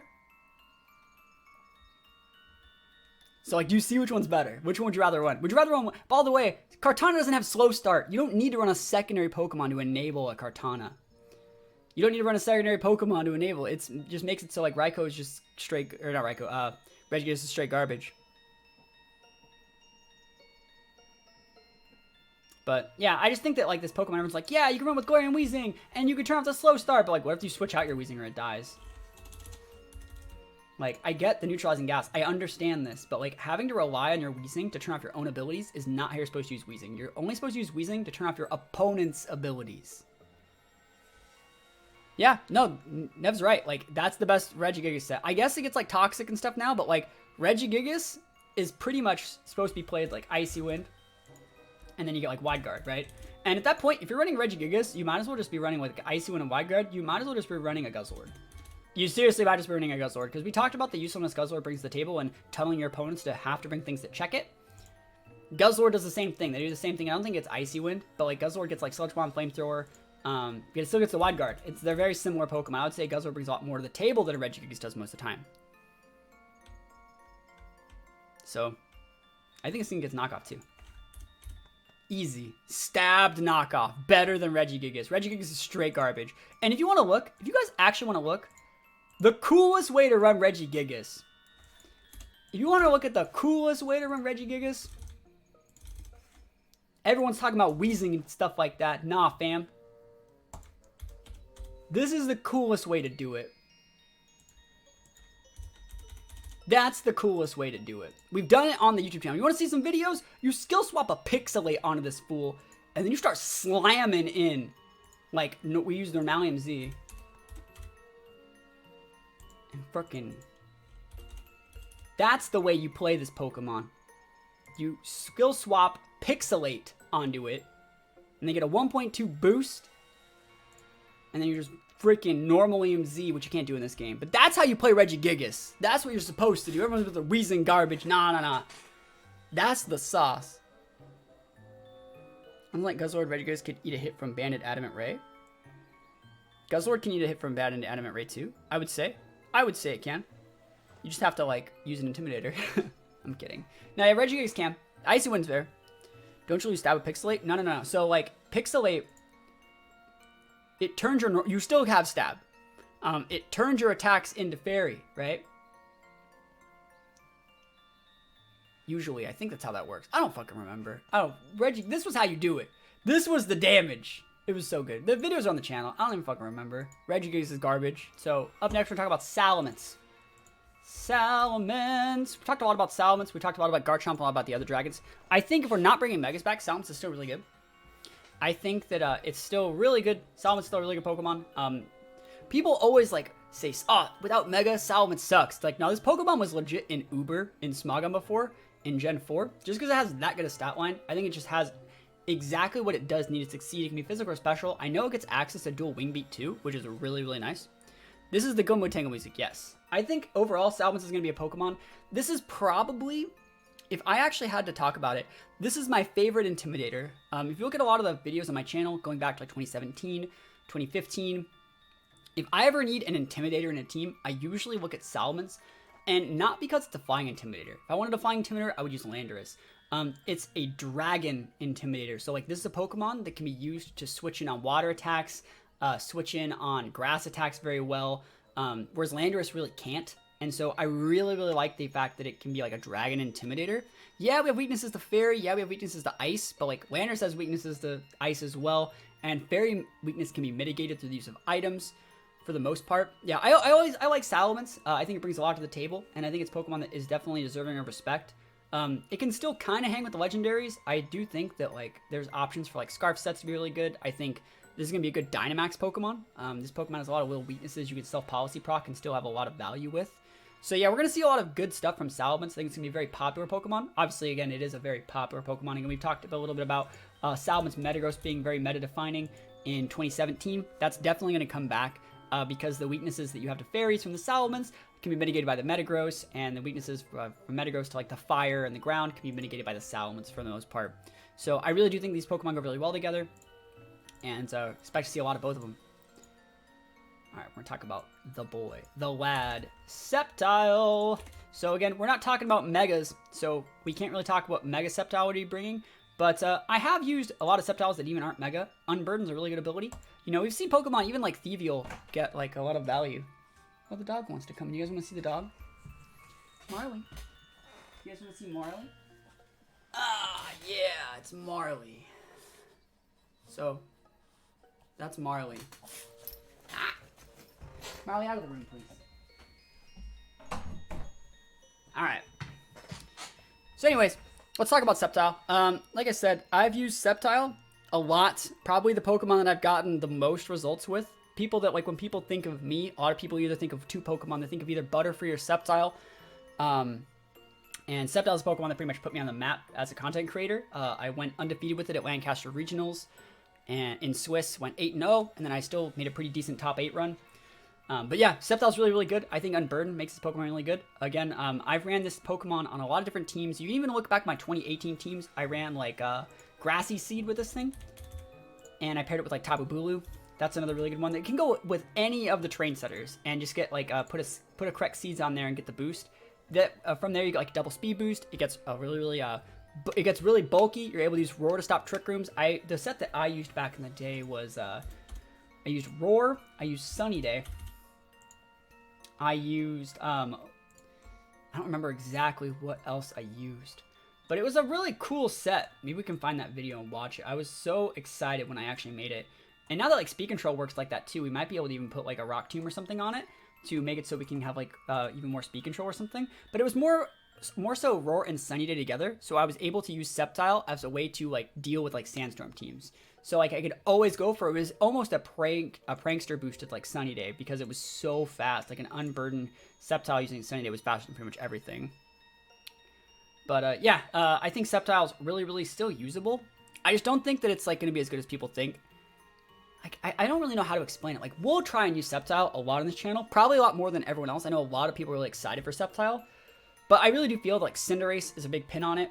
I know Cinderace is a little bit slower, but Cinderace, you always have to expect that it's going to have an Airstream. Like, if I lead Sceptile and you lead Cinderace, I'm in for a bad time. I know I outspeed you if I'm being forced from full speed. And I don't really have any good moves against you. It's going to be really hard to, like, beat a Cinderace like that. I think Sceptile's problem is it's got great special attack, but its physical moveset's way better. The thing is, like, I think the thing about regular Sceptile is, like, you're looking at it as, like, oh, it needs to be a sweeper. Like, I'm literally showing you moves. It doesn't need to be a sweeper. It can get so many other cool moves. Another really cool way to run Sceptile is this one. If you don't want to go with that one, you can go, like, Swords Dance. And so you get, like, your Sash clocked, and you pop a Swords Dance, so you get the Unburdened boost from using your Focus Sash. And then you pop a Swords Dance that turn. That was a really popular set I used in 2016 against like Xerneas and things like that. Blaziken's gonna be fire? No, we talked about it yesterday. Blaziken's gonna be absolute garbage, and I want you to tell me one reason to run Blaziken over Cinderace, or a reason to run Blaziken over Incineroar, or a reason to run Blaziken over Talonflame, because there aren't really. Cinderace is gonna still be really meta, and the thing about like Cinderace being really meta is really gonna pin Pokemon like Sceptile from being good. But I think Sceptile is gonna be usable. We just have to like find different ways to do it. Like, Acrobatics was fun on Sceptile. Getting Acrobatics means you can use Airstream and stuff like that. Gets Detect. There was another really good move that it had. I'm trying to remember exactly what it was. On that exact Sceptile set. I think I ran Toxic on it. That's what it was. But I do like Sceptile. It's one of my favorites. It's one of the mascots of my channel. And I'm excited. Akaberry? No, Akaberry's not going to be good on Sceptile. I mean, that's a little bit too deep, because like most people would be Airstreaming. You'd be better off with the Cobra Berry to block Talonflames and getting a Unburden proc that way. But yeah, I think it'll be usable. It's just not going to be like meta defining. As far as grass attackers go, like again, it sucks to say it, but like why would you run it when you could just run this one? You know what I mean? It's like, yeah, Sceptile is faster, but it doesn't really bring enough to the table. And Sceptile just doesn't bring enough. Like, Sceptile, we were talking about it has to be a physical attacker. Kartana legit has twice the attack as this thing. Yo, Quicks gifting a sub. Yo. Thank you so much. Always say thank you. Love to see it right there. But yes, we'll use a lot of Sceptile. Maybe I might show a little bit of a video later talking about, like, my thoughts on, like, Unburdened Sceptile. Because it's still usable. It's just you have to really build your team around it. Alright. Let's go.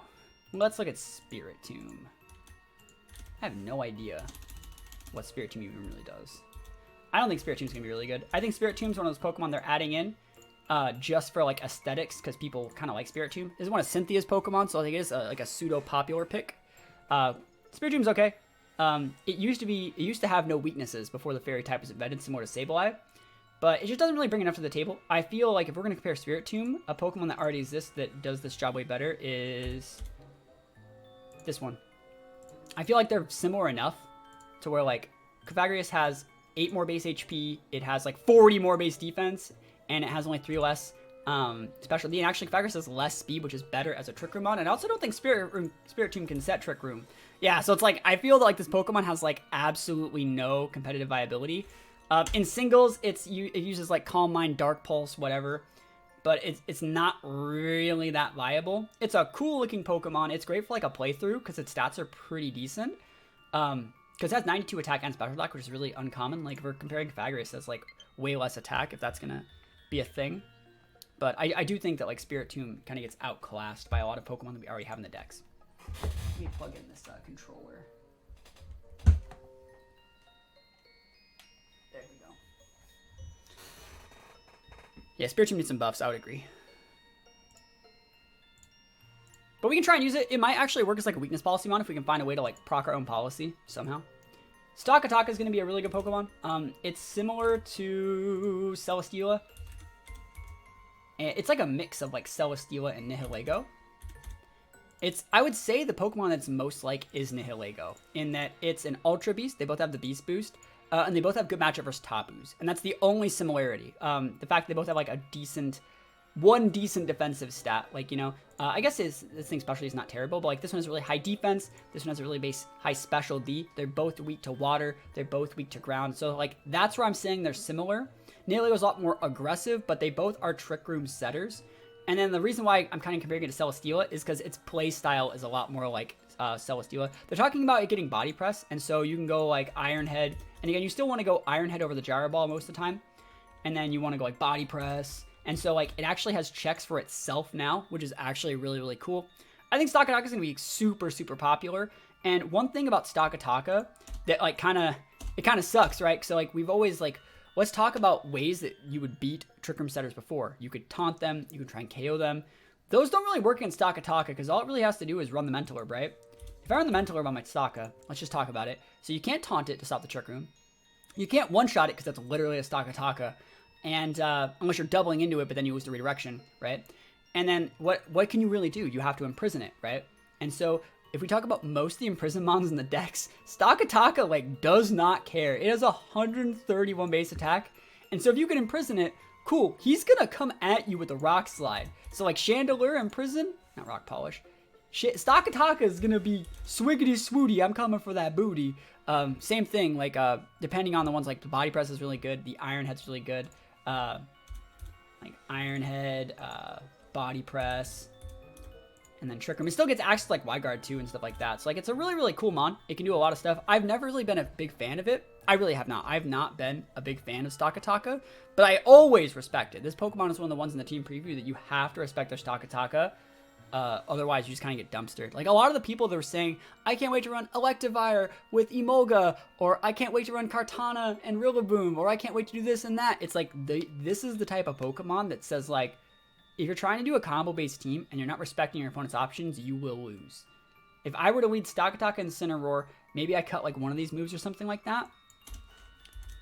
And I were to like, so like let's say I would like Stalkataka and Incineroar, get a Fake Out up. If you were to lead like even a mon that could like double into the Staka, you protect with the Staka, hard switch out your Incineroar, or even party shot out with your Incineroar for your follow me mon, and then from there you just go follow me Trick Room. Stakataka is a type of Trick Room setter that's different from Dusclops. It's different from Dusclops because it does not need any teammate to start killing you, right? It does not need any teammate to enable its Trick Room. So like if we're thinking about Porygon and it's very similar to Hatterene in that regard. It has AoE damaging moves and can just start KOing you itself.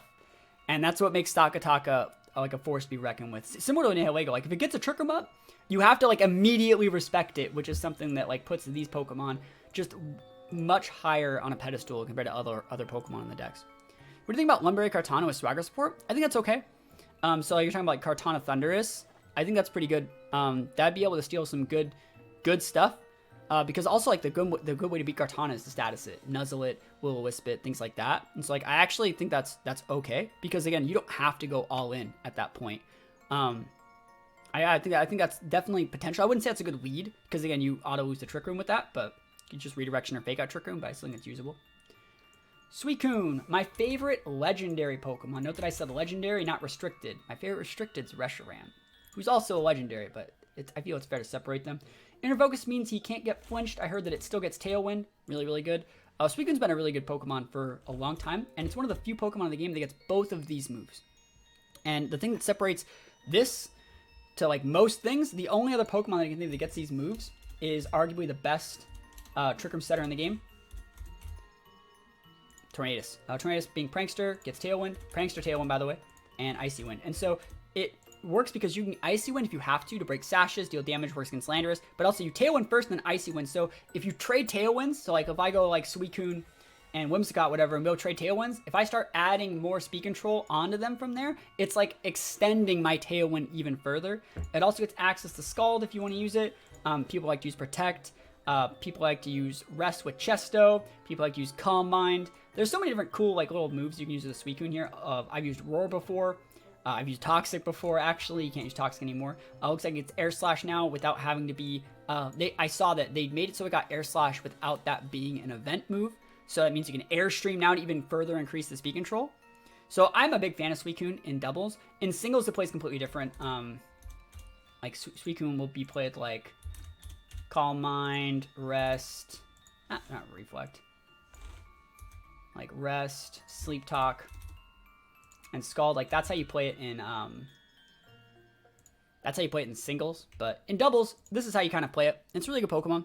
Will Tornadus replace Whimsicott? Yep, it will. The Whimsicott will still be usable because Whimsicott gets like Encore. Whimsicott gets Grass typing, which is still really nice. But Tornadus is gonna be Tornadus, then like Talonflame, then Whimsicott. Yep, Suicune's one of the best Dynamons. I love Suicune. I definitely think that Pokemon's absolutely amazing. It getting Inner Focus is really cool too, so I'm excited to use it. Yep, Suicune's really, really good. And like I would say that Suicune is like sometimes better than Tornadus because like Tornadus is like all in, like the Sash Tornadus set that runs like Hurricane, Tailwind, Icy Wind, Taunt. Like Suicune does not care that you're doing those things. Suicune can just eat that damage. Ain't no thing, and the Suicune's fine.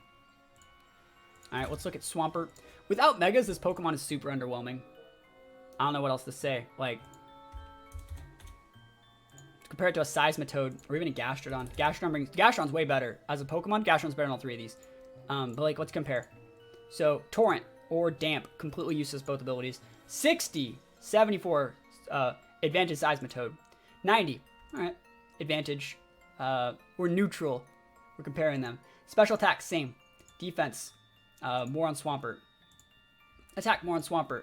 HP more on Seismitoad. So far, they're very comparable. I would say Seismitoad has a much better move pool, getting access to like Sludge Bombs and things like that. And then right where Seismitoad really does pull away is it gets Swift Swim, right? And Water Absorb. So it's like literally Swampert by itself, unfortunately for the people that like Swampert, it's seriously just like a worse Seismitoad. And we bring Quag in here, a Pokemon that I already said I would run. Like Quagsire is probably better. Like let's compare it. First of all, better abilities, Unaware and Water Absorb, much better than Swampert.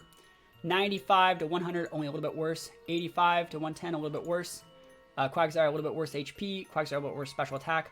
Quagsire, a little bit worse on most of these, but Quagsire has much better abilities. Now, I would probably rather use the Quagsire because it gets Recover, where Swampert doesn't get anything. Swampert's so limited in that regard. I feel like, I feel for Swampert, Mega Swampert would completely change it to where Mega Swampert's better than most of these, other than Gastrodon. But like, if we're not counting Mega Swampert is really, really not great. Really not great. Like, I would disrespect a Swampert in every single team. And the way that you would play a Swampert, the way you would play against a Swampert is by playing a all my friends are dead syndrome. You would just continually nuke the Swampert's partner. And from there, the Swampert can't do enough by itself. And so it can't really draw the threat away from its teammate. It makes a teammate pretty much play a 1v2 and you can take advantage of it. Was Mega Swampert good? It had, yeah, let's look at it.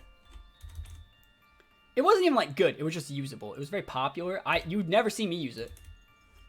But I will respect it. So like, let's look at Swampert. So look at the stat boost. Gains speed, gains 40 more attack, right? 40 more attack, 24 base defense, 20 more specialty, and then it got Swift Swim. Yeah, it got Swift Swim. All right, give me a sec. My game just like decided to stop working. Let's connect to the internet. That was weird. Probably because I was AFK for too long. I want to see if this connects to the internet. That was really weird. Alright, cool, we're good. That was really weird. It said like plays being suspended. I was like, what? But yeah, Swift Swim is what made Swampert really good. It was a 70 base speed, totally enough. Really bulky. Megas are pretty much just busted. If your Mega is like halfway usable, you're good to go. Oh my gosh, we're gonna talk about all the Tapus. This could be its own video, I swear. But, like, which Tapu is better? But we're talking about all the Tapus at once. So, all the Tapus, they were released in Gen 7. All of them have a different ability. And I think with that, the ability patch, they're all going to be able to get telepathy, which is actually really cool. Like, I'm actually excited to use telepathy Coco. I've been excited to use it for a while, go for some EQ discharge. But yeah, all of them can set a terrain. Grassy Surge for Bulu, Misty Surge for Tapu Fini, Electric Surge for Coco, and Psychic Surge for Lele. You know, we've had Rillaboom be the Grassy Surge setter. I still think Rillaboom's better than Bulu. Tapu Fini is a much better Misty Surge setter than Weezing. Tapu Coco is a much better, it's so much better Electric Surge setter than Pinkirchin. And Lele is better than Indeedee, but that's not to say Indeedee's bad, and I still think Indeedee is going to see a lot of play. Both forms of Indeedee are actually still pretty good. I would say that the male Indeedee is worse than Lele, but the male Indeedee gets moves like Trick Room and Imprison that Lele don't get. So, and like a Stab Hyper Voice, and they're the same base speed. Indeedee's a little bit weaker, but like Indeedee's still, male Indeedee's still will see play in certain teams because it gets access to like Mystical Fire and Hyper Voice and Trick Room and things like that. But yeah, Coco is straight nuts. If I were to make a tier list of them, I would say Coco, Lele, Fini, Bulu. And the only reason why Bulu is still last, even though I'm a big Bulu stan, I've used Bulu in a lot of events. It's probably my favorite out of all of them, like aesthetics-wise and moveset-wise. Even stat-wise, I like Bulu a lot. I just think Rillaboom's still a little bit better than Bulu. Also note that like Rillaboom gets like its own specific G-Max and things like that with access to like Grassy Glide, which I'm sure Bulu will get. I just think Rillaboom getting Fake Out brings a lot more to the table. I've always actually liked to compare Bulu to Landorus. I've always liked to compare Bulu to Landorus. I know it doesn't get Intimidate like Landorus does, but like if we compare them, like Landorus has a 145 attack, Bulu has 130, a lot less. Bulu heavier on the defensive side than the specialty, but both comparable. And then 75 to 91, the way that you actually used to play Landorus back in the day, which is Choice Scarf, right? You just put the Choice Scarf on it, and you slam the Rock Slide move, right? So like Bulu didn't do the same thing. Slam the Choice Scarf on it, and Rock Slide. And you also have a good single target nuke in like a Wood Hammer, boosted by the terrain. Like I still think like this is my favorite Bulu set. Like Scarf Bulu was just the bee's knees. You had to be jolly though. But that's how I like to play Bulu. And I know that since this is a really one-dimensional play, I don't want to be like a hypocrite, but like this is really one-dimensional. I would never lead with this Bulu. This is the Bulu you save in the back. You let them get a KO with something like their Fini, their Coco, or their Lele. You bring in the Bulu. That way you're hiding your terrain control. Being able to like, I remember a lot of these Pokemon, all of them having these terrains and intimidates and all these things, these activate when they get sent out. So when you send all 4 of these guys out at the same time, depending on the board, you're able to see what their stats are. Remember, these abilities all activate off their speed stats. So if I lead with a Bulu that's Scarfed and you lead with a Lele or even a Coco or a Fini and it says grassy terrain first, they know you're Scarfed, which means a Pokemon list like this, you just can't lead with it if your opponent has other Tapus. So I really do think that like Bulu's going to be good, I don't know if this will be the way to do it. Yeah, Nev says like it's gonna get player up, which is really, really nice. And then the last move, I think that Smart Strike was a good one, only because like other Bulus were prominent and like other Tapus, and sometimes you wouldn't have your terrain. But yeah, I do think Bulu's really cool. I still think it's gonna be the worst though. Tapu Fini's probably eventually gonna rise up and be the best one, just because Tapu Fini brings a lot more to the table. Misty Surge really just take a lot of the hacks. This Pokemon, if we were gonna compare it to one Pokemon, it's Cresselia actually. I've always compared it that way. I've always compared them very similarly. So like we'll look at Tapu Fini.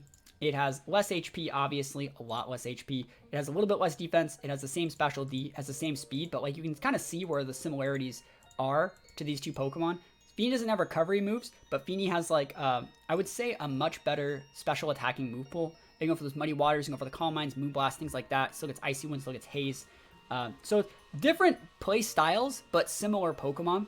And even on the same team, these Pokemon actually go really well together.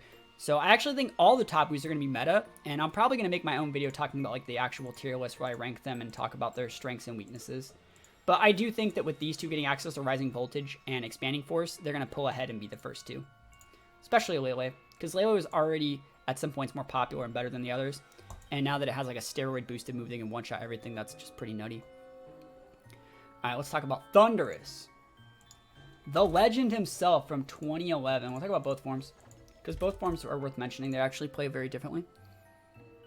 Fini's the one you said is going to be the best. Fini's going to be eventually... So, like, if we actually get regionals back, and there's, like, a reason for people to actually play the game really seriously, Fini's going to be eventually really good. Fini, if you actually look at, like, the Tapu that by the end of a fully matured format ended up being the most consistent, it's Fini. But if we have just... If regionals don't get back... Like, if there's no reason for people to, like, super sweaty try hard, you're going to see a lot of Scarflele, you're going to see a lot of Cocos. Fini only gets better the more popular Coco and Lele get, right? Because people from their calcs so specifically be able to take out things. Fini can always just switch and mitigate that damage, and Fini just brings a lot more consistency to people that want to play, like, a much more patient play style. It's really hard to use Fini at the start of a format, because... there has to already be an established meta for Fini to, like, break it, right? And that doesn't mean Fini's an anti-meta Pokemon. That means Fini is one of those Pokemon similar to, like, Gastrodon, similar to, let's see, Volcarona, that only really appear once the meta is, like, fully realized. Blue and naturally being slower than Indie Female will be interesting. I agree, yeah. But let's look at Thundurus. Both forms are a little bit different. You see, like, the Therian here has Volt Absorb, which is really nice, but this one has Prankster, and the hidden ability Defiance is really nice. I've actually messed with Defiant Thundurus before. It's unfortunately not that great. It has really good offensive stats. I do think that this one's gonna be better thanks to the Prankster. Historically, this is the Pokemon that, like, got Ray Rizzo his 3 back-to-back world championships in 2010, 11, and 12. But, like, it gets Thunder Wave, which is nerfed. Because it can miss now. It gets Swagger, which is nerfed. And so you see, like, this Pokemon has been hit by the nerf hammer just a little bit. They usually go Taunt or Protect, and then they go with, like, Thunderbolt or Volt Switch. And that's kind of how you run Thundurus. This is a great Pokemon to check, like, Talonflames, things like that. It's really great when paired with Landorus. You use the genies together. And you go, like, EQ. You go EQ. I think it still gets Discharge if you wanted to do it, but, like that's the combo. You know, you go double genies and you just kind of dumpster people. This Tornadus, though, is a little bit different. You can see it's a little bit slower, but it's much stronger. 145 special attack and still rocking a 105 attack. It's actually still a really good mod. But I do feel that, like, it's much better to go with this Thundurus. This thing with, like, Life Orb, Scarf sets have been really popular with this guy. I personally feel my favorite set to run this Thundurus with is Sash, just because he's a little bit frail, and a lot of people really want to get this thing off the board as fast as possible, so they will go heavy into this Pokemon. This Pokemon might be a really good Pokemon to max, like a Life Orb, one of these, or like a max one with, like, a weakness policy, if you can, like, self-Ice Shard proc it. Like, I think this guy's going to be a really good partner for Lapras. So, like, G-Max Lapras, obviously weak against electric attacks, weak against fighting, grass, things like that. You know, the rock, they both have the rock weakness, but for the most part, Thundurus really does punish a lot of the things that beat Lapras. Thundurus losing HP Ice makes it a lot harder for it to actually deal with other Landuruses, but that's where the Lapras comes through. You could even run, like, an Ice Shard on this guy to self-policy proc here, and then from there, you know, you can just dumpster everything. This thing already has Nasty Plot as an option. I already had it from previous gens, so I do think Thundurus is really good. Both of them are really, really good, but they are very team-specific. I feel super overwhelmed by the new legendaries. Where would you say you should start with team building? Like decide Tapus and Ultra Beasts you should get and which ones synergize with each other?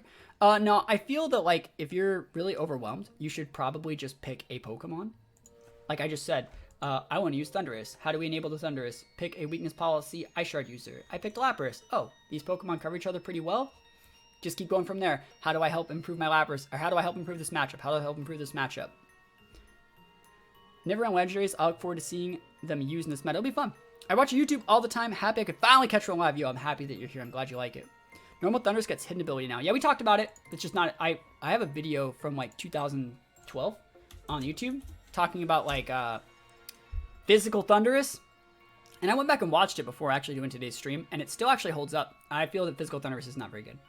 Because its attack stat, 115 is a little bit too low, even with Defiant. The thing is, it's not good. I don't want to be that guy and say it's garbage, but even at like +1, so if you get intimidated, you pretty much only go to +1, because you get intimidated, you go to -1, and then you get a +2 boost, which means you're at +1, and even at +1, you still aren't picking up KOs. It's really sad. It's just because it's not using 120 base moves, or like 100 plus base moves. It's like wild charging. I don't know if it has like it didn't used to have like, I think it had like acrobatics, but like it doesn't have good flying stab, and so it's not stabbing its moves, it's not using base 100 moves. You're just better off using something else. I'd almost say you're better off using like a physical one of these. That's just my opinion. And Tornadus, we'll talk about Tornadus too. Tornadus is a really, really good Pokemon. Let's just put Tornadus over like here. Another Pokemon that can, again, be enabled by a Lapras, like a Ice Shard policy. Tornadus. Very excited for Altaria. We talked about Altaria in the video yesterday. If you want to see my full review of Altaria, it's up in part 1, which is already up on YouTube. So yeah, Tornadus is going to be the best prankster mon on the format because it's quite fast and it has a good matchup against the other two. The other two being Whimsicott and Talonflame are going to count in the prankster category because you can go for a priority Tailwind. As far as priority Tailwind users go, you got Tornadus, Whimsicott, and Talonflame, and this one's the best one just because it has the most bang for your buck. Whimsicott can go for like priority taunts. Like, so let's pull Whimsicott. So like if I have Whimsicott here, and I'm running like a full speed Whimsicott, right? Full speed, right? We're gonna be able to outspeed the Thundurus, and you're like, ha, I'm just gonna taunt you first, right? You're just gonna taunt this guy right here, because 111, 116, this guy's faster, right? He doesn't have to use Tailwind. He can just Dynamax and Airstream. He can also just go for a Hurricane. Like, he doesn't... The thing about Tornadus that separates it from a lot of other mons, like the other Whimsicotts, in that little bit of a taunt battle to stop Tailwinds, is like, Tornadus doesn't have to use support moves. That's the thing that makes it really good. It gets Hurricane. It gets Icy Wind. It gets Taunt if you want to taunt other things.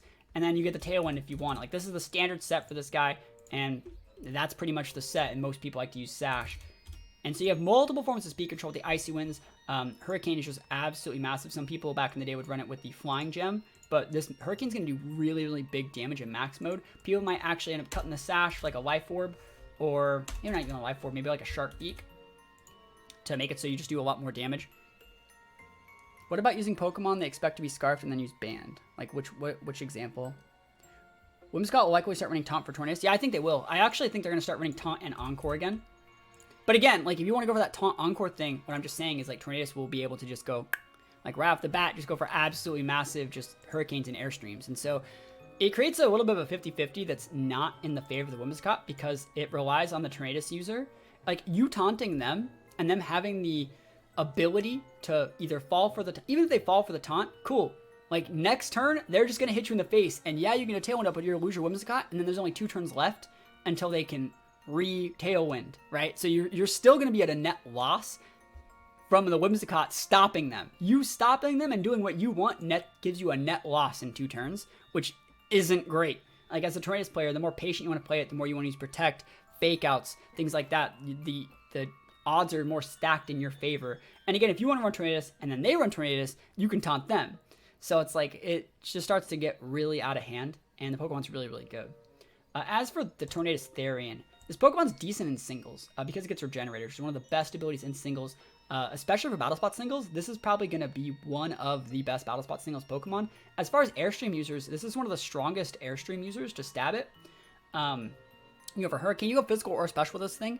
What sets this thing apart from other Pokemon is that it's a generator user that gets a U-turn, which is really, really nice. So like popular sets back in the day used like these two. They would use acrobatics sometimes depending on what item that they used. And then they would have like one other, like I think they still use Taunt or maybe like Knockoff. I've seen Knockoff. I've seen people use Iron Tail. A lot of really good moves on this thing, and it can do just a lot of really cool stuff. I think it's definitely a really, really cool Pokemon, but I don't really think... Oh, we'll talk about this guy getting Defiant, and I don't think that really does matter, but like I'm going to try this guy with Defiant. That sounds pretty good. But yeah, this guy's really good because it's a Regenerator user that's technically really bulky because it's a legendary, and it can just massively restore health. I would say it's still better in singles. Watch out for this guy in Battle Spot singles because he's actually going to be pretty popular, I would say.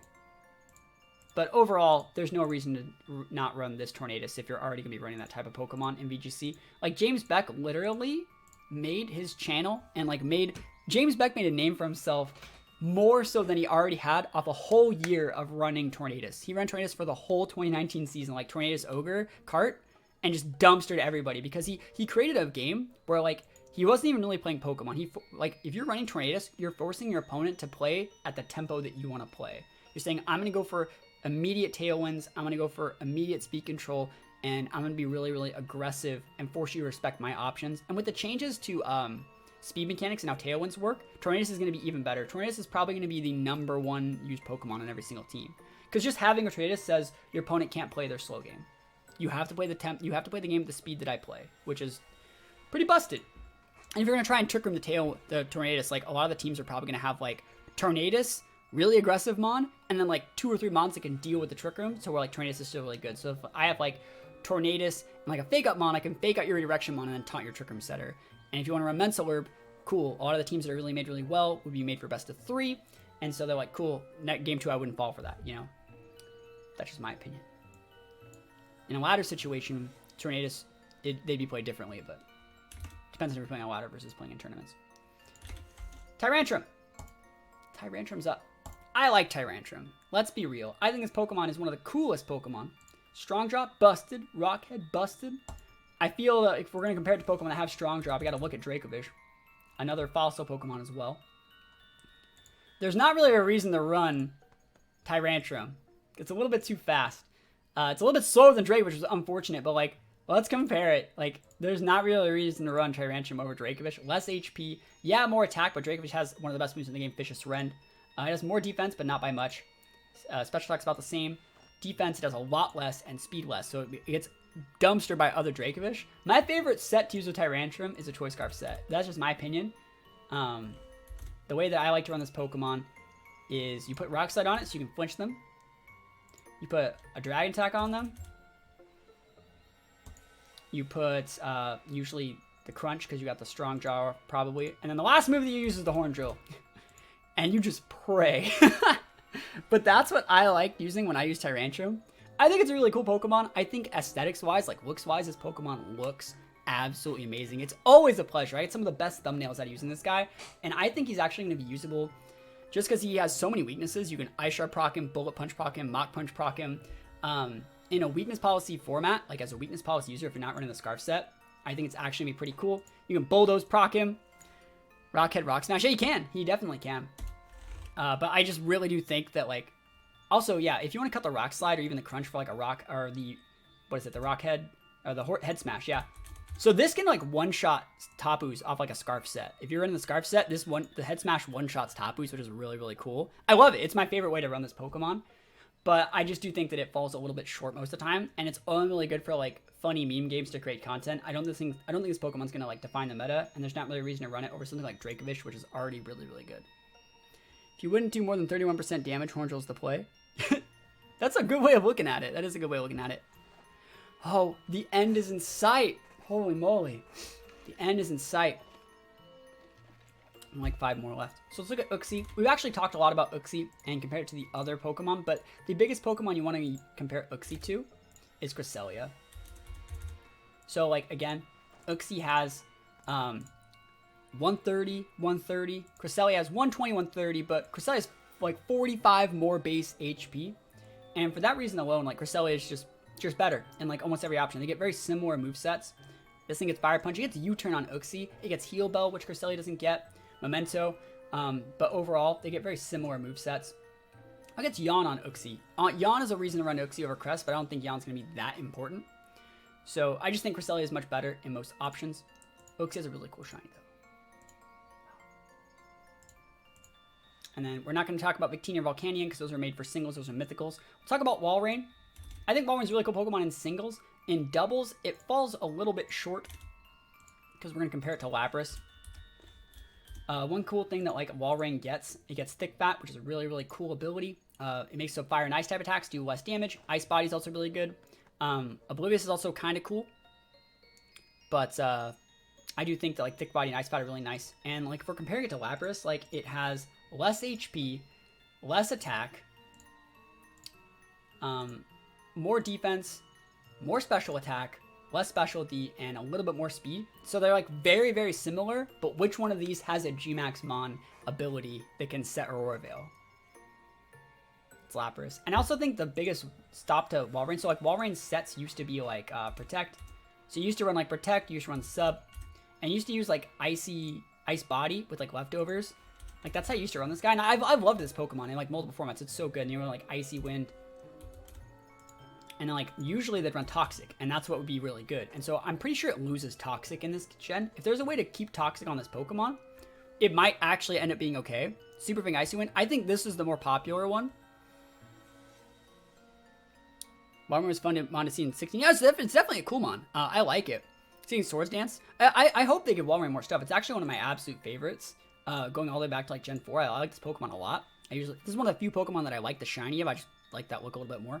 But yeah, it doesn't get Toxic anymore, and that's like a really pivotal part. Like you can put a Super Fang on there, but like if you're already investing like Protect and Sub, wouldn't you rather just have the Toxic on that set? So yeah, Super Fang Brine, I've seen those before. Again, I just think that like Lapras brings a lot more to the table, which is unfortunate.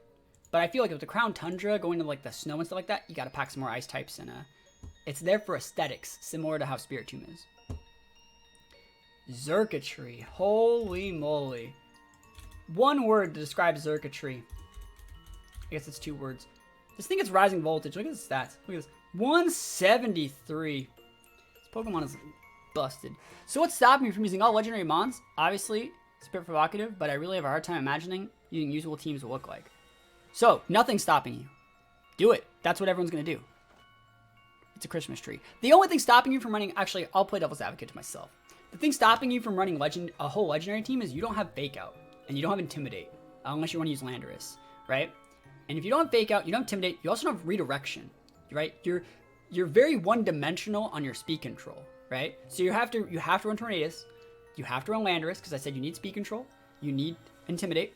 You have no Redirection. You have no Fake Out. And so you cut in those corners to run those things.